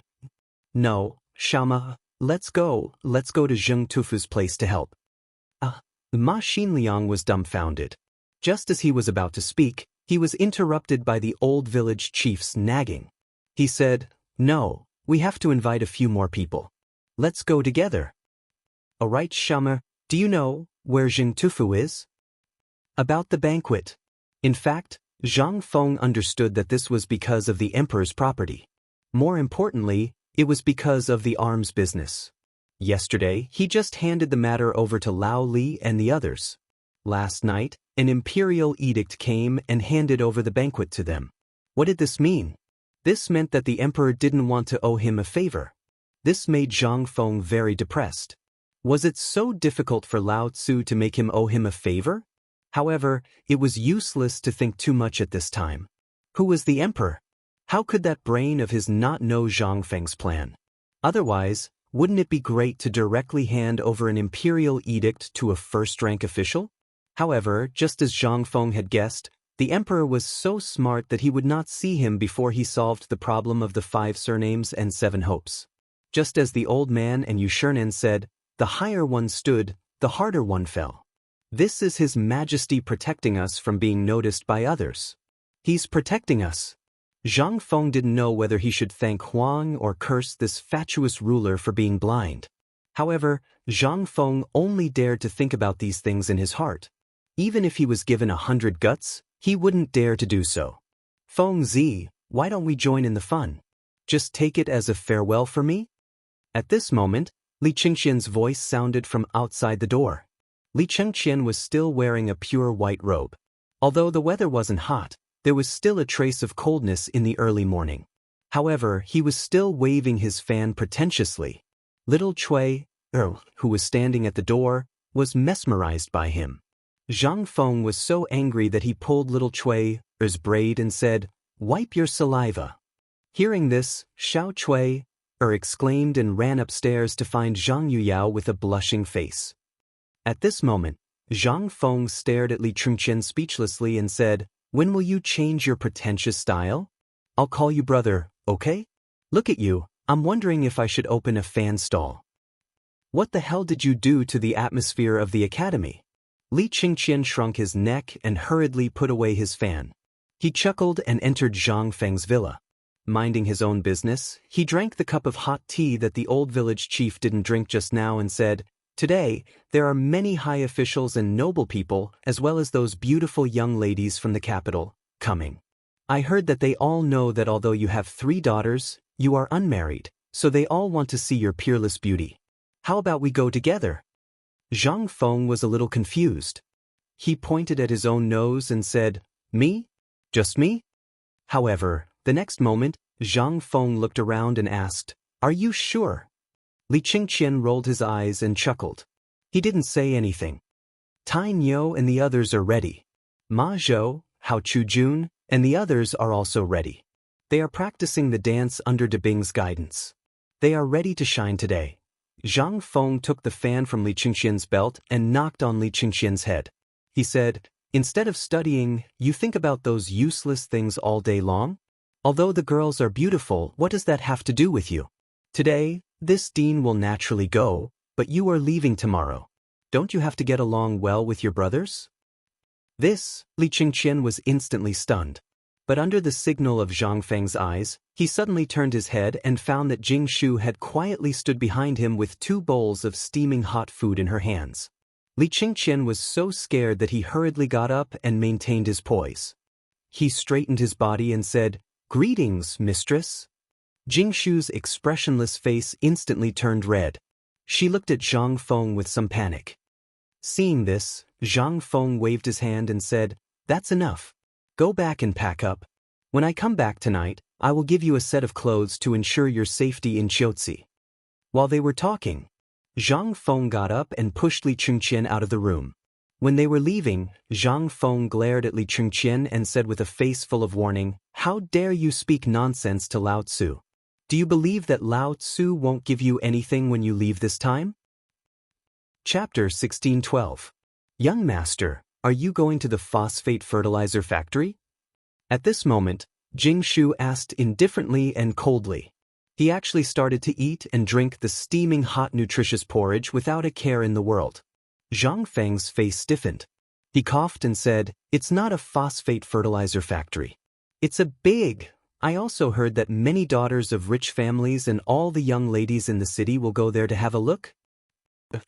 This time, Zhang Feng was speechless. He hurriedly said, "Well, who am I, Zhang Feng? I'm a gentleman. How can I do such a vulgar thing? Besides, today is also a big event for us. It's not good if we don't show up today." And Zhang Feng explained a lot, but what he got was Jing Shu's gentle smile. "This is your business. If you want to take a concubine, I have to congratulate you." Zhang Feng choked on the words in his stomach. Looking at Jing Shu's elegant back as she walked up the stairs, she suddenly felt a sense of loneliness. This feeling was exactly the same as when he was in a sea of people, but he still felt lonely. Zhang Feng couldn't help but feel a lump in his throat. He stood up alone and hugged Jing Shu. "Shu, you have to believe me. How can I, Zhang Feng, be able to be favored by you and the 3 of you? This is the fortune of 3 lifetimes. Then don't you want to explain who the woman in the courtyard is?" In an instant, only then did Zhang Feng remember what old Yu had said yesterday.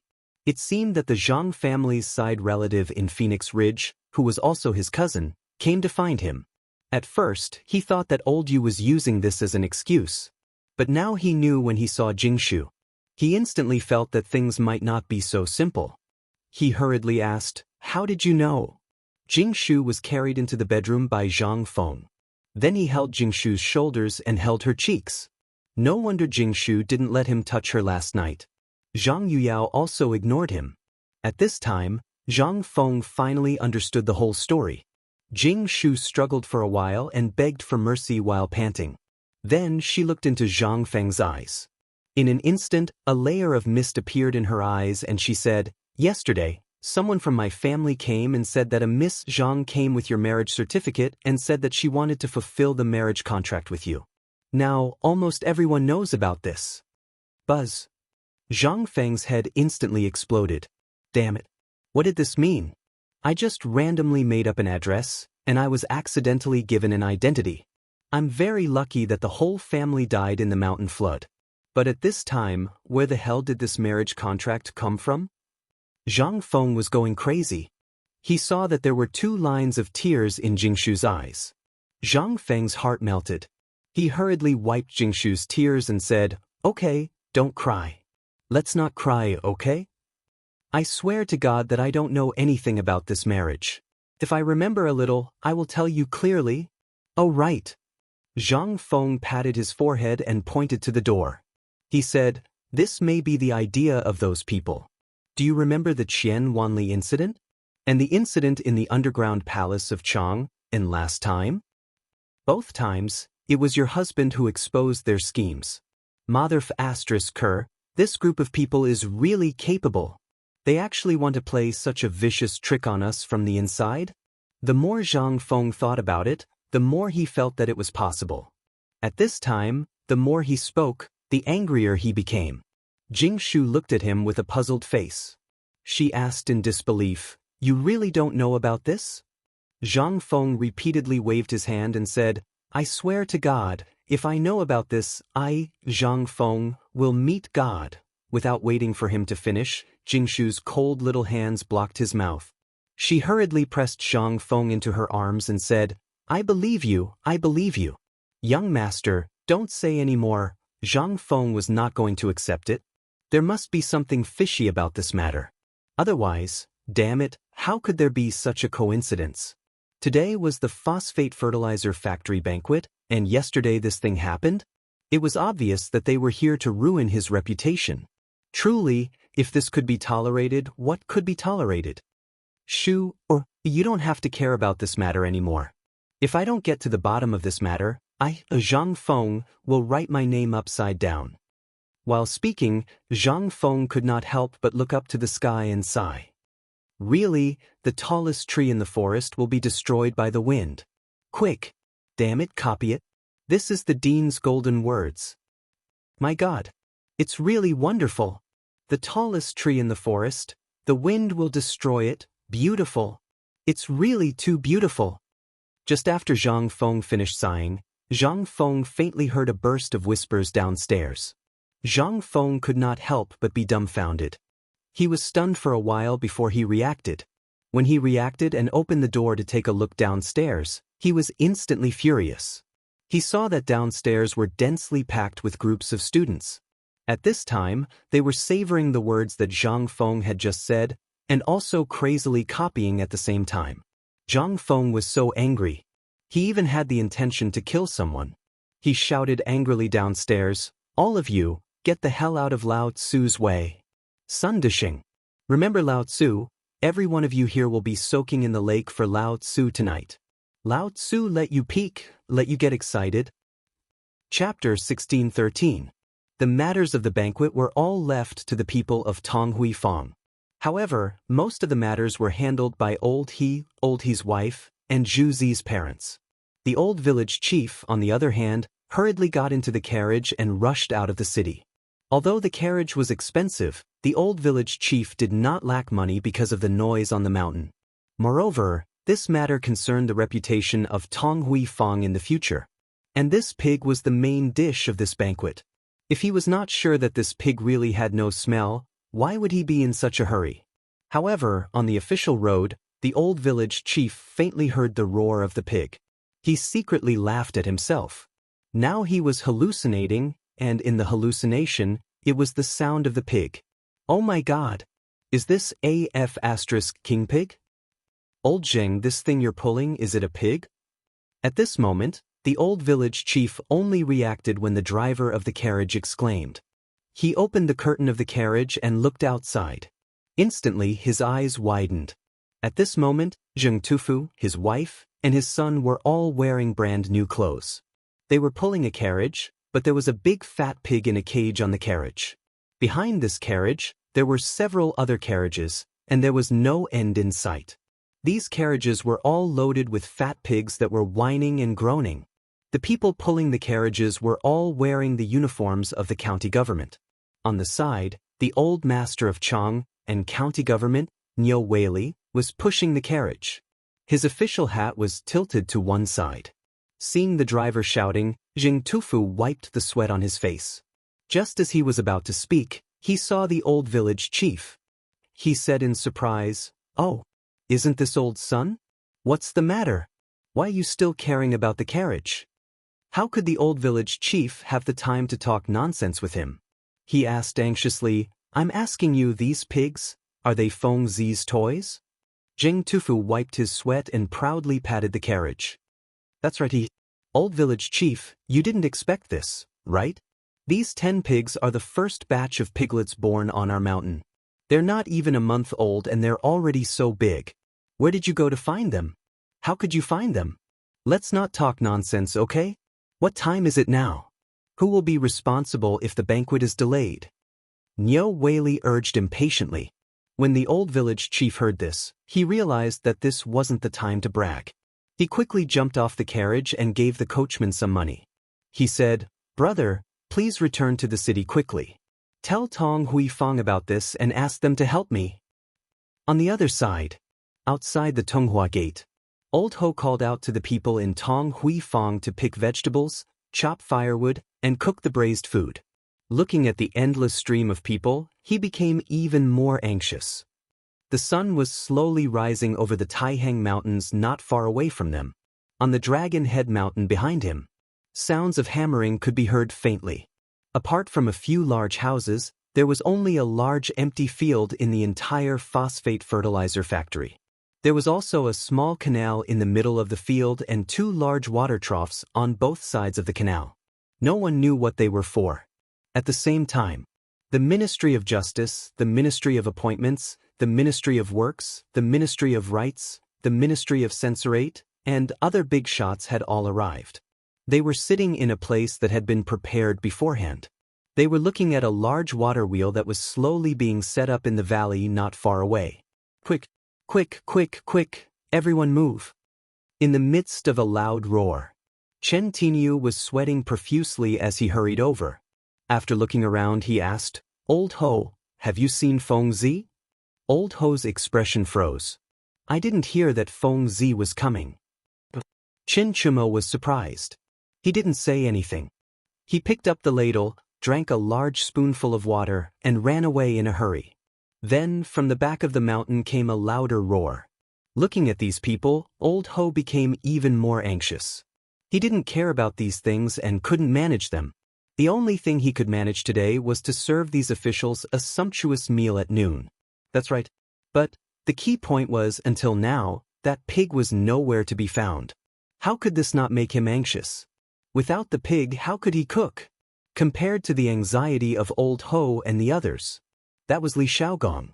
Today's event was so big that the emperor would naturally come. But he didn't come as the emperor, but as Lao Li. Li Xiaogong didn't know what the emperor was up to, but if there was a slight mistake today, then... But until now, the water wheel hadn't been set up, let alone the production of phosphate fertilizer. How could this not make Li Xiaogong anxious? But at this time, things were going on. He could only calm down and wait quietly. At this time, a voice made Li Xiaogong's heart sink. Not far away, there was a sudden announcement at the gate of the phosphate fertilizer factory. Mr. Cui Fengjun Yushan from the Cui family in Shandong is here. Hearing this voice, Li Xiaogong and everyone else's heart couldn't help but sink. Was he here to make trouble? Chapter 16:14. Mr. Yushan vomited blood and fainted because of the poetry competition with Zhang Feng at the Mid-Autumn Poetry Meet. It was also because of him that Zhang Feng became famous. Zhang Feng even used a miraculous treatment to save Mr. Yushan from the brink of death. After that, Mr. Yushan disappeared without a trace. There was no news about him. However, who would have thought that this old man would appear at this time? This made the crowd involuntarily look at the Tonghua Gate not far away. Everyone's eyes involuntarily revealed a trace of expectation. After all, among these two people, one was a literary titan, and the other was the youngest and most legendary Confucian. However, this time, the 4 great Confucians were not present. Only Li Xiaogong was present. He did not know what kind of impression this person's arrival would make on the opening ceremony of the phosphate fertilizer factory, nor did he know the purpose of this person's arrival. Li Xiaogong took a deep breath and led the officials from the Ministry of Works, Ministry of Rights, and Ministry of Personnel to welcome him as usual. "So it's Mr. Yushan. Mr. Yushan." Student greets Mr. Yushan. Amidst the crowd's compliments, Mr. Yushan walked out of the sedan shakily, accompanied by a woman. When the crowd saw this woman, their minds instantly stopped working. This woman's appearance was simply indescribable. Although she was covered with a green veil, her pair of red lips and the fragrance that made people feel relaxed and happy as soon as she appeared made everyone unable to help but suck in a breath of cold air. The people present had all seen their fair share of women. For example, at the last Mid-Autumn Poetry Meet, Jing Shu, who played The Ocean's Roar, with Zhang Feng, who had seductive eyes, and Zhang Yuyao, who was a pretty girl from a humble family. Any one of these girls was a beauty that could cause the downfall of a city, but this girl, she wore a light green dress and had a graceful figure. She had the charm of Yu the coldness of Jingshu, and the pretty daughter of a humble family, like Zhang Yuyao. Such a person. He was simply a monster in the human world. If another eccentric came along, then Zhang Feng. Thinking of this, everyone had a strange look on their faces. He looked forward to Zhang Feng's arrival even more. After Mr. Yushan got off the carriage, he cupped his fists towards the crowd and said, "So it's your highness, this old man greets you." Hearing this, Li Xiaogong hurriedly asked, "Dare I ask Mr. Yushan, this woman, oh, Yingning, come and greet the lords?" As he spoke, Mr. Yushan shook his head and sighed. This is the old man's granddaughter. She has been spoiled by the old man since she was young and has no sense of propriety. Everyone exclaimed that they didn't dare to accept it.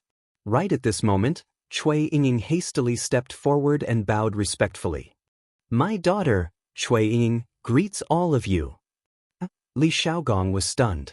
This was even more alluring than that sleep-talking voice. If that was the case, cough cough. Amidst Master Yushan's mild and angry coughs, everyone came to their senses. Before they could react, they saw Li Chengqian energetically urging his horse to charge in. Everyone was so frightened that they hurriedly stepped forward to stop him. Li Xiaogong didn't expect the crown prince to arrive so anxiously. Although the crown prince had put on makeup and almost no one could recognize him, his expression and actions, Li Xiaogong hastily stepped forward and scolded, "How dare you? Quickly get off your horse." Li Chengqian was originally here to deliver a message. But he didn't expect to see such a beautiful woman. So he slapped the horses, but in a moment of carelessness. In the end, that was how this happened.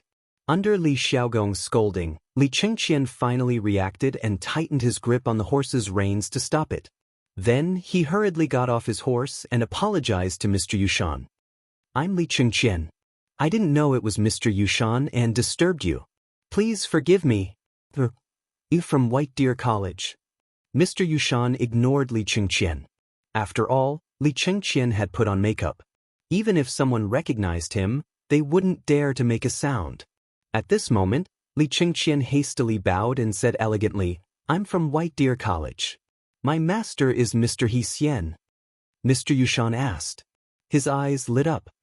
"Then will your master be here today?" Li Chengqian secretly glanced at Cui Yingning. Seeing that Cui Yingning was staring at him, he hurriedly said, "My master is on the way here. When he heard of your arrival, he specially sent his student to welcome you." "Not bad." Mr. Yushan nodded and went to the viewing area with Li Xiaogong and the rest. Cui Yingning glanced at Li Chengqian curiously and gave him a strange look. Then she followed Mr. Yushan. But when he glanced back, Li Chengqian's heart was bursting with joy. How could Li Xiaogong not see through Li Chengqian's thoughts? He asked with a heavy expression, "Why are you here? Didn't I tell you not to come?" Only then did Li Chengqian realize what was going on. He hurriedly said, "It's like this. Iron Bull and the rest encountered a problem. They said that the water wheel couldn't be lifted. Fengzi told me to quickly come and settle it." Chapter 16:15. Li Chengqian was right. Just 2 hours ago. Originally, the water wheel was already prepared. It could be said that the water wheel had been delivered to the mountain before the morning bell rang. However, due to the terrain, it was extremely difficult to install the water wheel at this time. Especially when they were on the mountain, the surroundings were relatively flat, so it was relatively easy to build it. However, it was different here. They were on top of a cliff and there were rapids. So they could not build it. However, in the end, someone came up with an idea. They first assembled the water wheel and then hung it up. However, that was the problem. It could not accommodate so many people. Now, it was almost time. At this time, even Ma Zhou and the others were at their wits' end. Everyone stared at the water wheel in a daze. In the end, they quietly sent someone to the mountain for help. When Zhang Feng learned of this, he scolded everyone and then told Li Chengqian a solution. Only then did Li Chengqian quickly come to help. At this time, all the officials and the nobles were on their way. If there were too many people, it would be difficult to handle. At that time, even if they did not commit dereliction of duty, the emperor would be furious. It would be embarrassing. That was the most important thing. Hearing Li Chengqian's words, Li Xiaogong looked behind him in surprise. He could vaguely see the scene behind him and could not help but feel anxious. What are you waiting for? Hurry up and deal with it. When Lao Li and the others come and see it, do you think this will end up like this? Li Chengqian was shocked when he heard this. He hurriedly mounted his horse and galloped towards the mountain again. At this time, Lu Hongwen and Ouyang Kai from the Imperial College and Hongwen Guan also arrived with congratulatory gifts. At this moment, the commoners also slowly gathered around. Li Xiaogong looked behind him and could not help but wipe the cold sweat on his forehead. Please don't let anything go wrong. Lord Li, what's wrong with you? At this moment, Ouyang Kai looked at Li Xiaogong with a smile. Li Xiaogong laughed and then returned to his normal state. He invited everyone to enter the viewing platform one after another. The entire viewing platform was set up in the phosphate fertilizer factory near the Tonghua Gate. Not only could he have a panoramic view of the entire phosphate fertilizer factory, but he could also clearly see the operation of the test bench directly above. There were less than 300 seats on the viewing platform, and more than half of them were already occupied. At this moment, as Li Chengqian entered the mountain, everyone seemed to be able to faintly sense that something was amiss. They could not help but look towards the depths of the mountain. Lord Li, did something happen in the mountains? Mr. Yushan narrowed his eyes as he watched Li Chengqian enter the mountain, as well as Li Xiaogong's gaze. Li Xiaogong laughed dryly and said, "How could that be? It's just that one of the components hasn't arrived yet. That's why he sent it over carelessly." Sir Yushan pondered and then said, "Since there are still a few hours, why don't we go inside and take a look? I've long heard that Sir He Xian is not only outstanding in Confucianism, but also in other aspects. I heard that this set of things was created by him. The old man wants to go in and take a look. What do you think, Lord Li?" In an instant, Li Xiaogong's smile froze for a moment. But it was only for a moment. From time to time, he heard some discussions behind him. Li Xiaogong gritted his teeth and said, "Since Sir Yushan wants to go in and take a look, then fine. Would everyone like to go in and take a look? Since this matter could not be avoided, why not start it now? Hopefully, Zhang Feng could solve the problem this time. Otherwise, they would be dead meat. Sir Yushan must have come with ill intentions this time. Since Prince Li invited us, let's all go and take a look?" Ouyang Kai and the others could not sit still. He had heard about the things on the mountain before, especially the water wheel that surrounded the entire residential area and then entered Hubo. It seemed to be prepared for this moment. How could he not want to have this kind of thing? Now that Sir Yushan said so, how could they sit still? They all stood up and responded. Li Xiaogong had no choice but to let someone go ahead and tell Li Chengqian and the others. Then he slowly distributed the masks to each person and explained the magic and use of the masks. In an instant, everyone looked at the mountain with even more anticipation. The passion in their eyes could not be hidden. On the mountain, when Li Chengqian arrived, Cheng Chumo and the others looked as if they had seen a life-saving straw. They immediately pulled Li Chengqian up. "You're finally here. How is it, Feng Zi? Do you have any instructions?" "This thing, now there's only one step left, and that's it." Li Chengqian waved his hand, took out his fan, and waved it twice.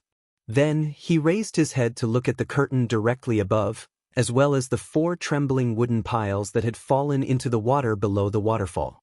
Only then did he say, "Feng Zi didn't mention a specific method, only a principle." When everyone heard this, their eyes could not help but widen. However, after waiting for a long time and not hearing Li Chengqian speak, Cheng Chumo was instantly furious. He grabbed Li Chengqian's collar and roared, "Say it." "Cough cough, you will say it." When Cheng Chumo let go, Li Chengqian pointed at a mountain wall not far away and said, "The principle of the lever is to set up a pole here, and it can be easily solved." Chapter 16:16. The principle of leverage? They had never heard of it before. When they heard Li Chengqian's voice, they were all stunned. Even the craftsmen from the Ministry of Works who were in charge of the construction were dumbfounded. They knew what leverage was. Wasn't that what stonemasons used to carve stones? The base of the water wheel had already been installed. All that was left was to erect the main body and set it up. But how much leverage did one need to use to do that? Moreover, They were currently standing on the edge of a cliff. The water from the mountain would naturally flow down to the edge of the cliff. This was also the only place where the water wheel could start moving. It was also Zhang Feng who had set the location of the water wheel here when he found out about this. Most importantly, Zhang Feng had not even come to take a look. In this place, there was only the position of the water wheel and the flat fracture where everyone was standing. It would be difficult for 30 people to stand here. To use leverage, it was simply impossible.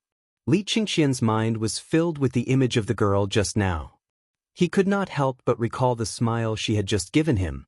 At this moment, Zhang Sun and the others saw the sinister smile on Li Qingqian's face. They were so angry that they were trembling all over. But there was nothing they could do. He was the crown prince. Besides, he was the only one who had a solution. If they could not think of a solution, they could only wait to make a fool of themselves. Oh no, Lord Li and the others are going up the mountain. At this moment, Lai Ji could not help but exclaim when he saw the people at the foot of the mountain. In an instant, everyone was shocked. At this time, these people were going up the mountain. Were they King looking for excitement? Li Qingqian, say something. What should we do? Leverage. Feng Zi is right. How can we use leverage here? Don't tell me we have to split the mountain open? Damn it, if you're spacing out and showing such an idiotic expression, I'll beat you up. Amidst a group of angry curses, Li Qingqian finally reacted. He looked down the mountain and lost his composure. Damn it, it must be that Mr. Yushan. He hurriedly said in a fluster, this must be Mr. Yushan's rotten idea. When Ma Zhou and the rest heard this, their eyes almost popped out of their sockets. They were all shocked. However, this wasn't the time to think about this. He hurriedly asked, then what are you waiting for? When they come, are we really going to make a fool of ourselves? Cheng Chimo, Wei Shuyu, and Du Go were the most anxious. They had spent a lot of time and effort and spent countless beautiful nights to make this thing. Originally, they were here to show off, but if they were seen as a joke by others, they would be beaten up when they went back. That was not all. When the emperor found out about it, he was destined to be flogged. In an instant, their faces were as ugly as if their fathers had just died. All of them glared at Li Qingqian with red eyes. Brother Gon, if you don't hurry up and get us out of here today, I'll beat you up in front of all these people. Do you believe me when I say it? This time, even Du Go patted the whip wrapped around his waist without any loyalty. Li Qingqian felt his scalp go numb. He hurriedly said, Hee, what are you doing? Wasn't I just thinking about how to get this thing? Come, what are you all standing there for? Hurry up and chop a few thin and long pieces of wood. When he said this, although the rest didn't understand, they quickly went to do it. There was no other way. Only Li Qingqian had a way. They could not listen. Moreover, when they were in the limelight, they made a fool of themselves first. Damn it, how could they show off? They had lost a lot of face. Fortunately, these people were walking extremely slowly. It seemed that Li Shaogong was deliberately stalling for time. Even so, they could only delay for an hour at most. Half an hour later, these people would be able to reach their destination even if they were stepping on ants. There were more than 30 people. This didn't include Ma Zhou, Hao Chujun, Cheng Chimo, and the others. These 30 people from the Ministry of Works didn't hesitate. After they received Li Qingqian's order, they didn't care if it was right or wrong. They all went into the nearby forest and found a tree with their butts sticking out. Li Qingqian also knew that this wasn't the time to let his emotions affect his decisions. Therefore, he hurriedly stopped thinking about it. Especially when he thought about the equipment that Zhang Feng had prepared for him, he felt his blood boil. When he came back to his senses, Li Qingqian looked around and then pointed at Chen Chumo. Tai Niu, don't just stand there. Go chop down that tree. Chen Chumo looked in the direction of Li Qingqian's finger. Instantly, his eyes widened. At the bottom of the call beside them was a chestnut tree as thick as a wash basin. This tree, it was famous for being heavy. It was so big. What was it used for? He couldn't help but ask angrily, why don't you do it yourself? Are you acting like a monkey? Such a big tree. People are already here to chop it down. Chapter 16-17. However, Chun Chumo compromised in the end. Along with Wei Shuyu and the rest, he watched angrily as Big Axe started chopping trees. It seemed like he was angry or impatient. At this moment, the sound of trees being chopped could be heard everywhere on the mountain. When Li Xiaogong and the others heard this, they couldn't help but frown. Chopping trees at this time, didn't that mean that there was really a problem with this matter? Li Xiaogong pondered for a while. Then he turned to Mr. Yushan and said, "Mister, there's a big construction project going on in the mountain. Let's walk slowly." Mr. Yushan asked curiously, "Didn't they say that the phosphate fertilizer factory would be completed today? How come this old man only saw this water wheel without a primer? If that's the case, doesn't this water wheel have some great function?" Everyone pricked up their ears to listen. Cui Yingying asked crisply, "I've long heard that President Zhang of White Deer College dabbled in all kinds of things. Recently, I heard that White Deer College has more water wheels. Even the passageways and houses are quite magical. However, this is a phosphate fertilizer factory. We're here today for phosphate fertilizer. This is a great thing that benefits the common people, but, Yingying, don't be impudent." Mr. Yushan frowned and reprimanded her. Cui Yingying turned her eyes and bowed. "Uncle Li, I don't know the depth of the matter. Please forgive me." Li Xiaogong's eyelids twitched. This woman looked weak, but she wasn't simple at all. Li Xiaogong took a deep breath and smiled faintly. "Miss Cui, you're right. Old man has personally seen President Zhang, or Mr. He Xian, doing experiments on this water wheel. This water wheel was designed to increase efficiency. As long as it's set up, it can produce at least 500 stones of phosphate fertilizer in a day." 500 stones? So much? Everyone was horrified. At this moment, he no longer had any doubts about the windmill. Instead, he wanted to see how the watermill operated after it was built. On the other side, Li Shimin received a message the moment he stepped out of Tonghua Gate. That means Mr. Yushan is here. Moreover, there was another important matter. Something seemed to have gone wrong with the water wheel, and now Master Yushan was leading people up the mountain. Hearing this, Li Shimin's eyes flashed with killing intent. He asked indifferently, "Is there any movement from White Deer Academy?" Little Gizi whispered, "Just now, eldest young master went to the phosphate fertilizer factory." He seemed to have thought of something. It was also because of eldest young master's arrival that Mr. Yushan discovered some clues. Bastard. Li Shimin was slightly angered. Mr. Yushan didn't just represent the Confucian school, he also represented the Shandong province, as well as the 5 clans and 7 clans. He must have come here with a purpose. He didn't even have the foresight to praise him for growing up. Now, it seems that he still needs to train. Originally, the matter of the crown prince in front of the emperor had caused a lot of criticism in the court. Li Shimin also regretted it. However, after today's matter, Li Shimin was even more eager to let Li Chengqian go to the battlefield to gain experience. Otherwise, if he couldn't see the situation clearly, he would cause trouble in the future. And Li Shimin also knew that today's phosphate fertilizer factory was related to the 5 surnames and 7 major clans, as well as Guanlong, as well as a kind of subtle connection with the foreign lands. Once the slightest mishap occurred, then everything could only be forgotten. Li Shimin took a deep breath and asked, "Then has Feng Zi made a move?" "He has, but he will probably be back in 2 hours." When Li Shimin heard this, only then did he calm down. Mr. Yushan's arrival was naturally for Zhang Feng. If Zhang Feng could come this time, then this matter was almost certain. At least for the time being, there wouldn't be any major movements in Shandong province. At least, they also wanted to confirm one thing. As Zhang Feng said, under the same interests, everything could be discussed. And this phosphate fertilizer was the link. Once it was reached, then they wouldn't be entangled in the previous matter. This was the time that the Tang dynasty needed now. Once the Tang dynasty was replaced, then all the problems would be no longer a concern. The only thing that Li Shimin was worried about was the effect of the phosphate fertilizer and what kind of mishap had happened in the mountain today. Once this mishap was too big, then, otherwise, why would Mr. Yushan doubt to go up the mountain? At this time, Li Shimin could only pray to God that this matter was a small problem. Otherwise, when the time came, there would be a lot of trouble. Then he could only take the last step.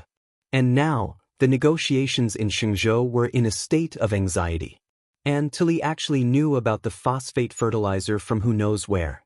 Li Shimin spent a lot of manpower to find out about today's phosphate fertilizer factory. Tuli's men came to get the phosphate fertilizer. Originally, Li Shimin didn't want to come. On the one hand, he didn't want to expose his identity. On the other hand, he was worried that there would be a problem with the deployment of the phosphate fertilizer factory. From Shenzhou to Mount Longzhou, spies had surrounded all the places. Their purpose was to find the hidden Turks among the merchants. Although he didn't know whether these Turks were here to compete or rob, they were like rat shit, which made him very uncomfortable. Li Shimin let out a long sigh. He stretched out his hand from the palanquin and gestured for Yu Qigong and the others to disperse. Only then did he say faintly, "Today, please don't make any mistakes." Chapter 16:18. Hey yo! Hey yo! Hey yo! As Li Shaogong and the others slowly approached, they could faintly hear the sounds of laughter.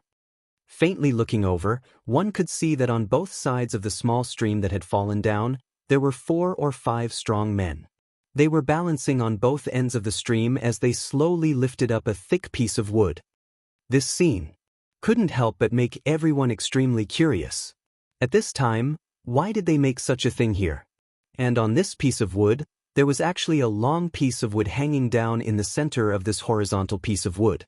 And just when everyone was feeling incredulous, they saw that those men had fixed the horizontal piece of wood on both sides of the cliff directly above the water wheel, in the 2 grooves that had just been dug out.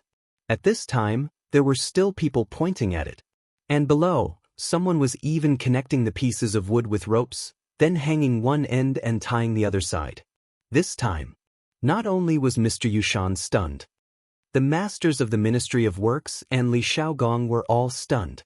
What were they doing? "Lord Li, what are you doing?" Mr. Yushan asked. How would Li Shaogong know what was going on? He said, "Why don't we go up first and let them tell us?" Li Shaogong knew that this must be Zhang Feng's trick. At this time, it was simply nonsense to ask the people of the Ministry of Works. It was better to go up and ask. Hearing this, Mr. Yushan hurriedly let Cui Yinging help him and hurriedly climbed up. In a moment, everyone had already arrived at this cliff. Once they were here, they could see how big the water wheel was. It was even bigger than a house. This thing could stand up. When Li Qingqian and the others saw Mr. Yushan arrive, they hurriedly stepped forward and said, "Greetings, Mr. Yushan." Chen Chumo and the others also hurriedly bowed. Mr. Yushan waved his hand, pointed to the wooden frame that was shaped into a plus sign, and asked, "What are you doing? Can we get the water wheel up like this?" Li Qingqian glanced at Cui Yinging and smiled elegantly. Instantly, Cui Yinging's face turned red. She hid behind Sir Yushan and avoided the topic. At this moment, Cheng Chumo and the others finally understood why Li Qingqian looked as if he had lost his soul. At this moment, they were all looking at Cui Yinging with their mouths wide open. When Mr. Yushan saw this, he could not help but snort coldly. In an instant, Li Qingqian finally reacted. He hastily took out a blueprint from his bosom and handed it to Mr. Yushan. "Mr. Yushan, please take a look. This is what my teacher gave to his student today. This thing is a little narrow at the bottom, so it's not easy to install and construct. In addition, the power of the torrent is unbearable. Last night, a lot of it was destroyed by the torrent, so I thought of this idea today." Li Shaogong couldn't help but step forward to take a look. He couldn't help but say in surprise, "This is the principle of leverage? What is the meaning of this?" The words, "principle of leverage," were written on the drawing. In the drawing, it was a man who was easily lifting 3 cows. He was leisurely and contented, and what he was using was this lever. And Mr. Yushan was even more confused. He asked in surprise, "What is this young friend Zhang Feng thinking? This method is simply unheard of. We are all well-read people, and among us are the top masters of the Ministry of Works. Could it be that we can't think of this method? Do we need him to use this method? This water wheel, if we don't start from the foundation from the beginning, it's simply a fool's dream to erect it now." As soon as these words came out, It instantly caused a lot of discussion. Everyone was whispering to each other. This matter was indeed as Mr. Yushan said. This thing was not something else. In terms of weight, this thing was no less than 500 kilograms. No matter what method was used, it seemed that it was impossible to hang him up. Just with a lever, he wanted to hang him up? That was simply a fool's dream. Li Chengqian couldn't help but be slightly surprised. But because Cui Yingying was here, he couldn't say anything. However, Cheng Chumo and the others couldn't sit still. This thing was something that they had spent countless efforts and didn't sleep last night to come up with. What right did you have to come up with it when you didn't know a damn thing? Who the F***ck was so coherent? I say, Mr. Yushan, may I ask if Mr. knows anything about strange techniques? Du Go asked in a neither servile nor overbearing manner. Hearing this, Mr. Yushan stroked his beard and said, I don't know. Then may I ask, Mr., what kind of things have you made, such as a thatched cottage? Hearing this, Mr. Yushan and everyone's faces changed. Saying this at this time was simply disobeying to the extreme.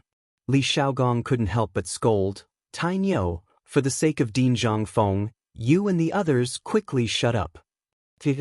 Cheng Chumo said disdainfully, the one who asked him was Du Go, not me. What right do you have to say that? If you don't know, then shut the F***ck up, Lao Tzu. Mr. Yushan said angrily, you boorish fellow. Mr. Yushan was so angry that he wanted to vomit blood. Why did he meet so many boorish fellows at this time?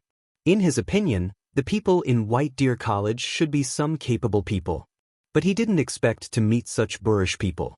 Were these still White Deer College students? What did Yu Shernan and the others do on the mountain? Were these the people they taught? Not to mention Zhang Feng. From Cheng Chumo, everyone couldn't help but have deep worries and doubts about Zhang Feng. At this time, Li Chengqian also felt that something wasn't right. He hurriedly persuaded, Mr. Yushan, these things were built by this brother from the beginning. So no one cares about this more than he does. I hope Mr. Yushan won't lower yourself to his level. Chapter 1619. Without waiting for Mr. Yushan to speak, Li Shaogong hurriedly said before Cui Yingying could speak, Mr. Yushan, we still have to wait patiently. These people have been working here since last night. It's natural that they have resentment in their hearts. If they can't get it out in a while, where will we punish them? How about it? While speaking, Li Shaogong waved his hand and said, let's start. Why are you wasting time? Hearing this, Li Chengqian hurriedly gave Cheng Chumo a look. Cheng Chumo and the others then began to lift the water wheel again. In fact, the lifting was very simple. It was to use a rope to lift one side of the water wheel, and then let the entire water wheel hang in the air. Slowly, they used manpower to pry the position of the slot, and then it was done. But the most difficult part was the last step. The water wheel was directly under the waterfall. The speed of the rapids crashing down, if they didn't aim at the slot in an instant, they would have to start all over again. This was also the reason why the entire water wheel was not installed in one night. Originally, they wanted to intercept the water from above and let the water wheel be installed quickly, but this took too long. At this time, what they lacked most was time, so at this point in time, they couldn't do that. So, at this time, they ended up like this. Hey-yo, hey-yo, hey-yo, hey-yo, along with the shouts of the crowd. The water wheel that was as big as a house was finally slowly lifted up by more than 30 people. This scene scared Mr. Yushan and the others half to death. This was a water wheel that was as big as a house. Although they didn't know the weight, they knew that this thing was definitely not light just by looking at it. But it was lifted up by 30 people effortlessly. This was a little sensational. If they didn't see it with their own eyes, who would dare to believe that this was real? However, this was real, and it had appeared right in front of their eyes. This inevitably caused everyone to feel a little terrified. Oh my God! This is really a work of art, really a work of art. This is the principle of leverage? After seeing the expressions of Mr. Yushan and the others, Cheng Chumo and the others were even more excited and roared. Brothers, let's work harder and stuff this thing into his mouth. Roar! The only response he got was a few angry roars. Soon after, the Yuchi brothers tore off their clothes, revealing their muscular bodies. Then, with one on each side, they carried the bottom of the water wheel and walked resolutely into the torrential current, one step at a time. Everyone who saw this scene couldn't help but hold their breaths. Bang! With a muffled sound, the water wheel began to rotate slowly in the torrent. The point was that the rope was still hanging. It was still hanging the rope. In a moment, everyone couldn't help but suck in a breath. And Li Chengqian, he also couldn't help, and the others for action. Everyone was. Mr. Yushan's words just now made everyone stifle their anger. Once again, there was a rumbling sound. The rope hanging the water wheel began to make smashing sounds, but at this time, because of the splashing water, everyone couldn't see what was happening in the water. They could only open their eyes and wait, staring at the rope. When the rope was about to break, Li Chengqian suddenly said, "Get up an inch more. Quick, get up an inch." In a moment, the people on the shore breathed a sigh of relief and hurriedly lowered the lever by an inch. At this point, suddenly, the water wheel shook violently by an inch. Then, everyone saw that the people who originally went in hurriedly came out, and then shouted, "Cut the rope!" Bang! With a command, in a moment, the people standing above cut the rope with a knife. The next moment, they saw the water wheel suddenly spin quickly. At the beginning, it was still swaying left and right, but after a moment, the water wheel calmed down and spun leisurely. Behind the water wheel, the water curtains under the sunlight showed a beautiful, colorful purple. In an instant, the people on the shore couldn't help but exclaim, "Oh my God! It's really a success!" At this time, Li Chengqian and the others came ashore with water droplets on their heads. They came to Mr. Yushan's side and said, "Mr. Yushan, are you satisfied?" This sentence was like a slap to Mr. Yushan's face. Mr. Yushan was about to get angry, but Li Xiaogong said, "Mr. Yushan, it's late. This is the time when the water is flowing. Why don't we go down and wait?" At this time, how could Mr. Yushan still have the face to stand there? He could only snort coldly and then leave without saying a word. Although he left, this matter still had to continue. But at this time, everyone's heart was at ease. That was what was called venting. This thing. It really made them feel sweet, as if they had eaten honey. Because this was something they had made. Just as Zhang Feng had said, everyone had their pride.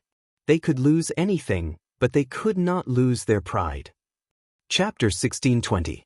As the water wheel flowed through. In an instant, the originally dry water trough, under everyone's astonished gaze, slowly flowed a huge stream of water. When Mr. Yushan and the others had just walked down the mountain, they saw the water coming. As if all this had been prepared for them. This made them angry. But at this time, they couldn't say anything. After all, there was no need to talk about this matter anymore. Looking at Mr. Yushan's ashen face, they could guess something. But the water had flowed through. But this matter was not over yet. Where was the phosphate fertilizer? Where was it? Didn't everyone come here for the phosphate fertilizer? Although the water wheel and the water trough were comparable to a marvelous trick, this was not what they wanted to see. For this phosphate fertilizer, everyone had been thinking about it. At this time, how could they care about other things? At this time, with the sound of a noisy discussion. Only then did Li Shimin and the others saunter into the crowd of onlookers. After all, their identities were special, and they came here today only to witness. But this was different for Li Xiaogong. He had been paying attention to Li Shimin's arrival from the beginning. At this time, seeing Li Shimin come, Li Xiaogong hurriedly raised his arms and shouted, "Everyone, the time has come. Everyone, please sit down. Our ceremony officially begins." While speaking, Li Xiaogong walked up to the high platform full of bottles and jars. He cupped his hands and said, "Old man Li Xiaogong is appointed as the Minister of Personnel. Today, by the Emperor's decree, I am here to supervise the construction of the phosphate fertilizer factory. Today, the time has come. Let the worship of heaven begin." As Li Xiaogong's voice fell, a series of melodious and low music slowly sounded at this time. Li Xiaogong followed the ceremony and fired the cannons. Then, he held a simple worship ceremony. Anyway, it was to comfort God. Today, he moved the soil here with the attitude of serving the people and so on. It took a full 2 hours for this set of complicated matters to be completed. At this time, it was exactly noon. Li Chengqian and the others had already changed their clothes and put on their masks. They foolishly stood at the side and dozed off. Not far away, a group of young girls were crazily posting the names of the people they liked. This made Li Chengqian, Cheng Chumo and the others even more elated. But because of Cui Yingying's presence, the gazes of the young men on the stage were all focused on her. This made everyone even more speechless. For a moment, those curses and the howls of the group of men rose and fell again. At this time, Zhang Feng just arrived. Zhang Feng's arrival instantly caused an uproar among the crowd. Wow! President Zhang. Mr. He Xian is. He's here. He's here. Zhang Feng. Mr. Zhang Feng. As the voices that were louder than Li Xiaogong sounded, in an instant, the people in the phosphate fertilizer plant could not sit still. At this time, Li Xiaogong finally breathed a sigh of relief. He pointed at Zhang Feng and said, President Zhang is here. Today, we'll leave the rest to President Zhang, okay? However, what responded to him was the sound of the wind. Li Xiaogong did not care. Today, in order to stall for time, he had used everything. It was not easy to wait for the main character to arrive. How could he continue? Zhang Feng was a little depressed. If he had known, he would have come later. At this time, he was also dumbfounded. Just by listening to the voices, he knew how crazy it was outside. If he got out of the carriage now, he seriously suspected that someone would tear him apart alive. However, Zhang Feng had to get out of the carriage. At this time, there were many people waiting for him. It would be strange if he did not get out of the carriage, especially after knowing that Mr. Yushan might be here to cause trouble. After that, he had a headache. You're old. Can't you just stay at home? As for coming out to make your presence known, coming out to find excitement, Lao Tzu was not afraid that you would die here. Lao Tzu would not spoil you like that. But after thinking about it, he still grinned and walked out of the carriage with a smile. As he walked, he waved to the people on both sides of the carriage. When he reached Li Xiaogong and Mr. Yushan, he was shocked as if he had just discovered Mr. Yushan. Then he said, Isn't this Mr. Yushan? What wind blew you here? Come, let's sit. Mr. Yushan's mouth twitched, but he still politely returned a bow. But at this time, beside Mr. Yushan, Cui Yingying's voice suddenly sounded, You're Zhang Feng? Zhang Feng was a little depressed. When he looked at this woman, he almost fell to the ground. Mother f***er, this is another one that can bring disaster to a country and its people. But thinking about it was just thinking. Zhang Feng still knew how much he was worth. He hurriedly said, May I know who you are? Li Xiaogong hurriedly said, Let me introduce you. This is Mr. Yushan's granddaughter, Cui Ying. Miss Yingying, he is Zhang Feng. But after Li Xiaogong finished, Cui Yingying only faintly said, Oh, and then did not say anything. Then, Zhang Feng was a little confused. It was not good for him to say anything. However, in his heart, his evaluation of this woman dropped once more. This kind of person is not easy to deal with. I have to stay away. And I have a wife and 3 of them. I have to look straight ahead.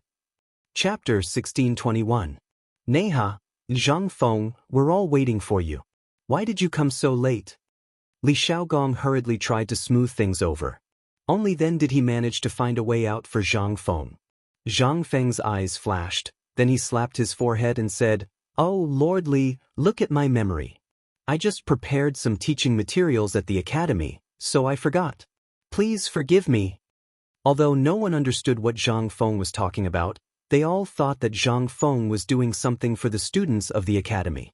After all, in the academy, according to the rules, the dean would teach all the students together in the morning every day. Even if Mr. Yushan and Cui Yingying wanted to make things difficult for him, they had nothing to say at this time. After all, there were rules in the imperial court that required this. So even if Zhang Feng was lying, no one would know. The only person who knew was not stupid enough to expose Zhang Feng at this time. After all, unless he didn't want to stay in the academy anymore. When Zhang Feng went on stage, There was an endless frenzied shouting. For the first time, Zhang Feng felt that he was surrounded by fans. In any case, he was now considered a celebrity, right? If this was in the future, he would be comparable to those top stars, right? And in the stands below the stage, Cui Yingying snorted with some disdain. After looking at the people who kept waving their hands to greet them, she lightly spat out 2 words. Idiot. Mr. Yushan frowned slightly, but he didn't say anything. He just drank his tea and looked at Zhang Feng on the stage. No one knew what he was thinking. Li Chengqian sucked in a breath of cold air when he saw Cui Yingying's anger in that instant. His little heart started to tremble rapidly. Cui Yingying's frown and smile made Li Chengqian unable to control himself. Just when Li Chengqian's imagination was running wild, Zhang Feng said slowly, "First of all, we have to thank the emperor." Instantly, Li Xiaogong and the others jumped up from their chairs when they heard the word emperor. At this moment, Zhang Feng continued, "Secondly, we have to thank the heavens and old cow. If not for the heavens guiding old cow to the phosphate mine, no matter how capable this kid is, he wouldn't be able to create this thing." "What about me? What about me?" Fengzi would. After Zhang Feng thanked everyone, Cheng Chumo and the others started to get anxious. They had been waiting for this moment. Zhang Feng still ignored them. After saying all the tributes, he said, "Also, if it weren't for my students, this thing wouldn't have been built. If it weren't for them risking their lives to protect the reputation of our academy, I think everyone still remembers the time when our White Deer College was condemned by everyone, right? It was at that time that my students risked their lives to protect the reputation and integrity of our academy. And everything today was done by them. If it weren't for them neglecting sleep and food during this period, I think they wouldn't have been able to do these things. But just now, when the water wheel went wrong on the mountain, I heard that someone was still slandering them. Although I don't know who it is, and I don't want to know who it is, I want to say that without them, the phosphate fertilizer couldn't have been created today. Without them, how could I have the confidence to say that this thing can fill all the granaries in the world? And this. It's them, all the people who have contributed silently to this matter. Here, Zhang Feng, sincerely thank you all." While speaking, Zhang Feng bowed deeply. Although bowing didn't exist in this era. However, Zhang Feng's actions still made everyone stand up uncontrollably, waving their flags and cheering. At this moment, there were also people who were unhappy. That was Mr. Yushan and the others. They were the ones who had been talking about this matter on the mountain. But now that Zhang Feng had said this, how could they feel good? Cui Yingying couldn't help but say angrily, "Zhang Feng." Zhang Feng was taken aback when he heard this. And everyone couldn't help but look at the two of them playfully at this moment. One was the granddaughter of the great scholar Mr. Yushan, and the other was the pillar of the younger generation. What kind of sparks could these two create when they were together? In an instant, everyone was looking forward to it. Even Li Chengqian, Cheng Chumo, and Li Shimin were looking forward to it. Only Yu Qigong had a strange look on his face at this moment. Zhang Feng was also a little surprised. Zhang Feng couldn't help but feel a little annoyed when he was targeted by this little girl. He waved his hand and made a gesture of invitation. "Miss Cui Ying, please enlighten me." Cui Ying smiled faintly and said, "I don't dare to enlighten you, but I came here today because there's something I don't understand." When Zhang Feng heard this, he said, "Just say it." "That's good." Cui Yingying ignored Mr. Yushan's dissuasion and got up and said, "I've long heard that Prince Zhang is romantic and melancholy. Although he's not married, he still has 3 beauties by his side." This matter. Almost everyone present was aware of this. Besides, this was the Tang dynasty. How many wives you could marry and how many beauties you could get depended on your own ability. If you were capable, no one would ask or say a word even if you married 100 or 80 wives. But if you were not capable, then you deserved to be a bachelor. That was all there was to it. So, which one of the people present didn't have a group of wives and concubines? But at this time, Cui Yingying seemed to be meeting Zhang Feng for the first time. Why did she expose his scars at the beginning? Chapter 1622. This time, Zhang Feng was a little embarrassed. Although Cui Yingying didn't say anything else, Zhang Feng didn't have any matchmaker with these 3 women except Zhang Yuyao.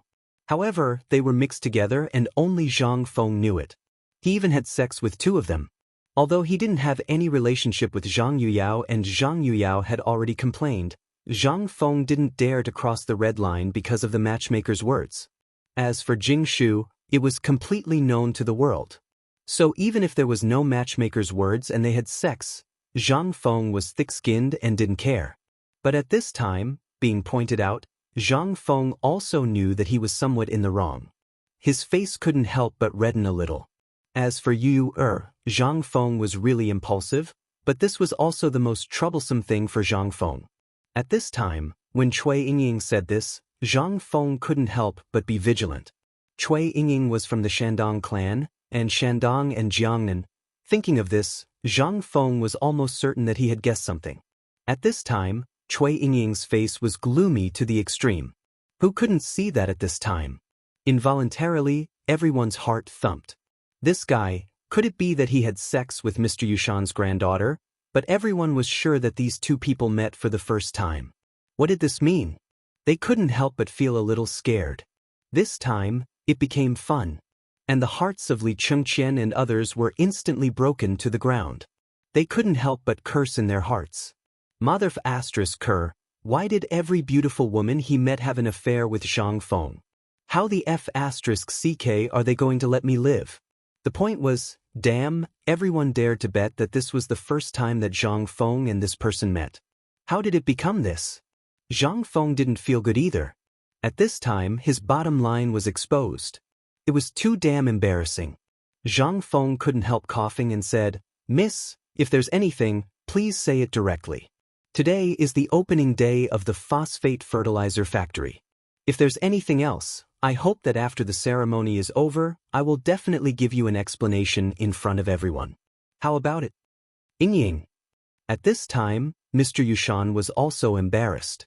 Originally, he didn't want to come today, but he heard his granddaughter say that Zhang Feng was a wolf with ambition, a human face with a beast heart, a hypocrite who abandoned his family, so he wanted to come and have a look. But at this time, he didn't expect Yingying to say this in front of so many people. The point was that at this time, this would arouse public anger. This was the time to plead for the people of the world. If things went too far, then they would lose their heads.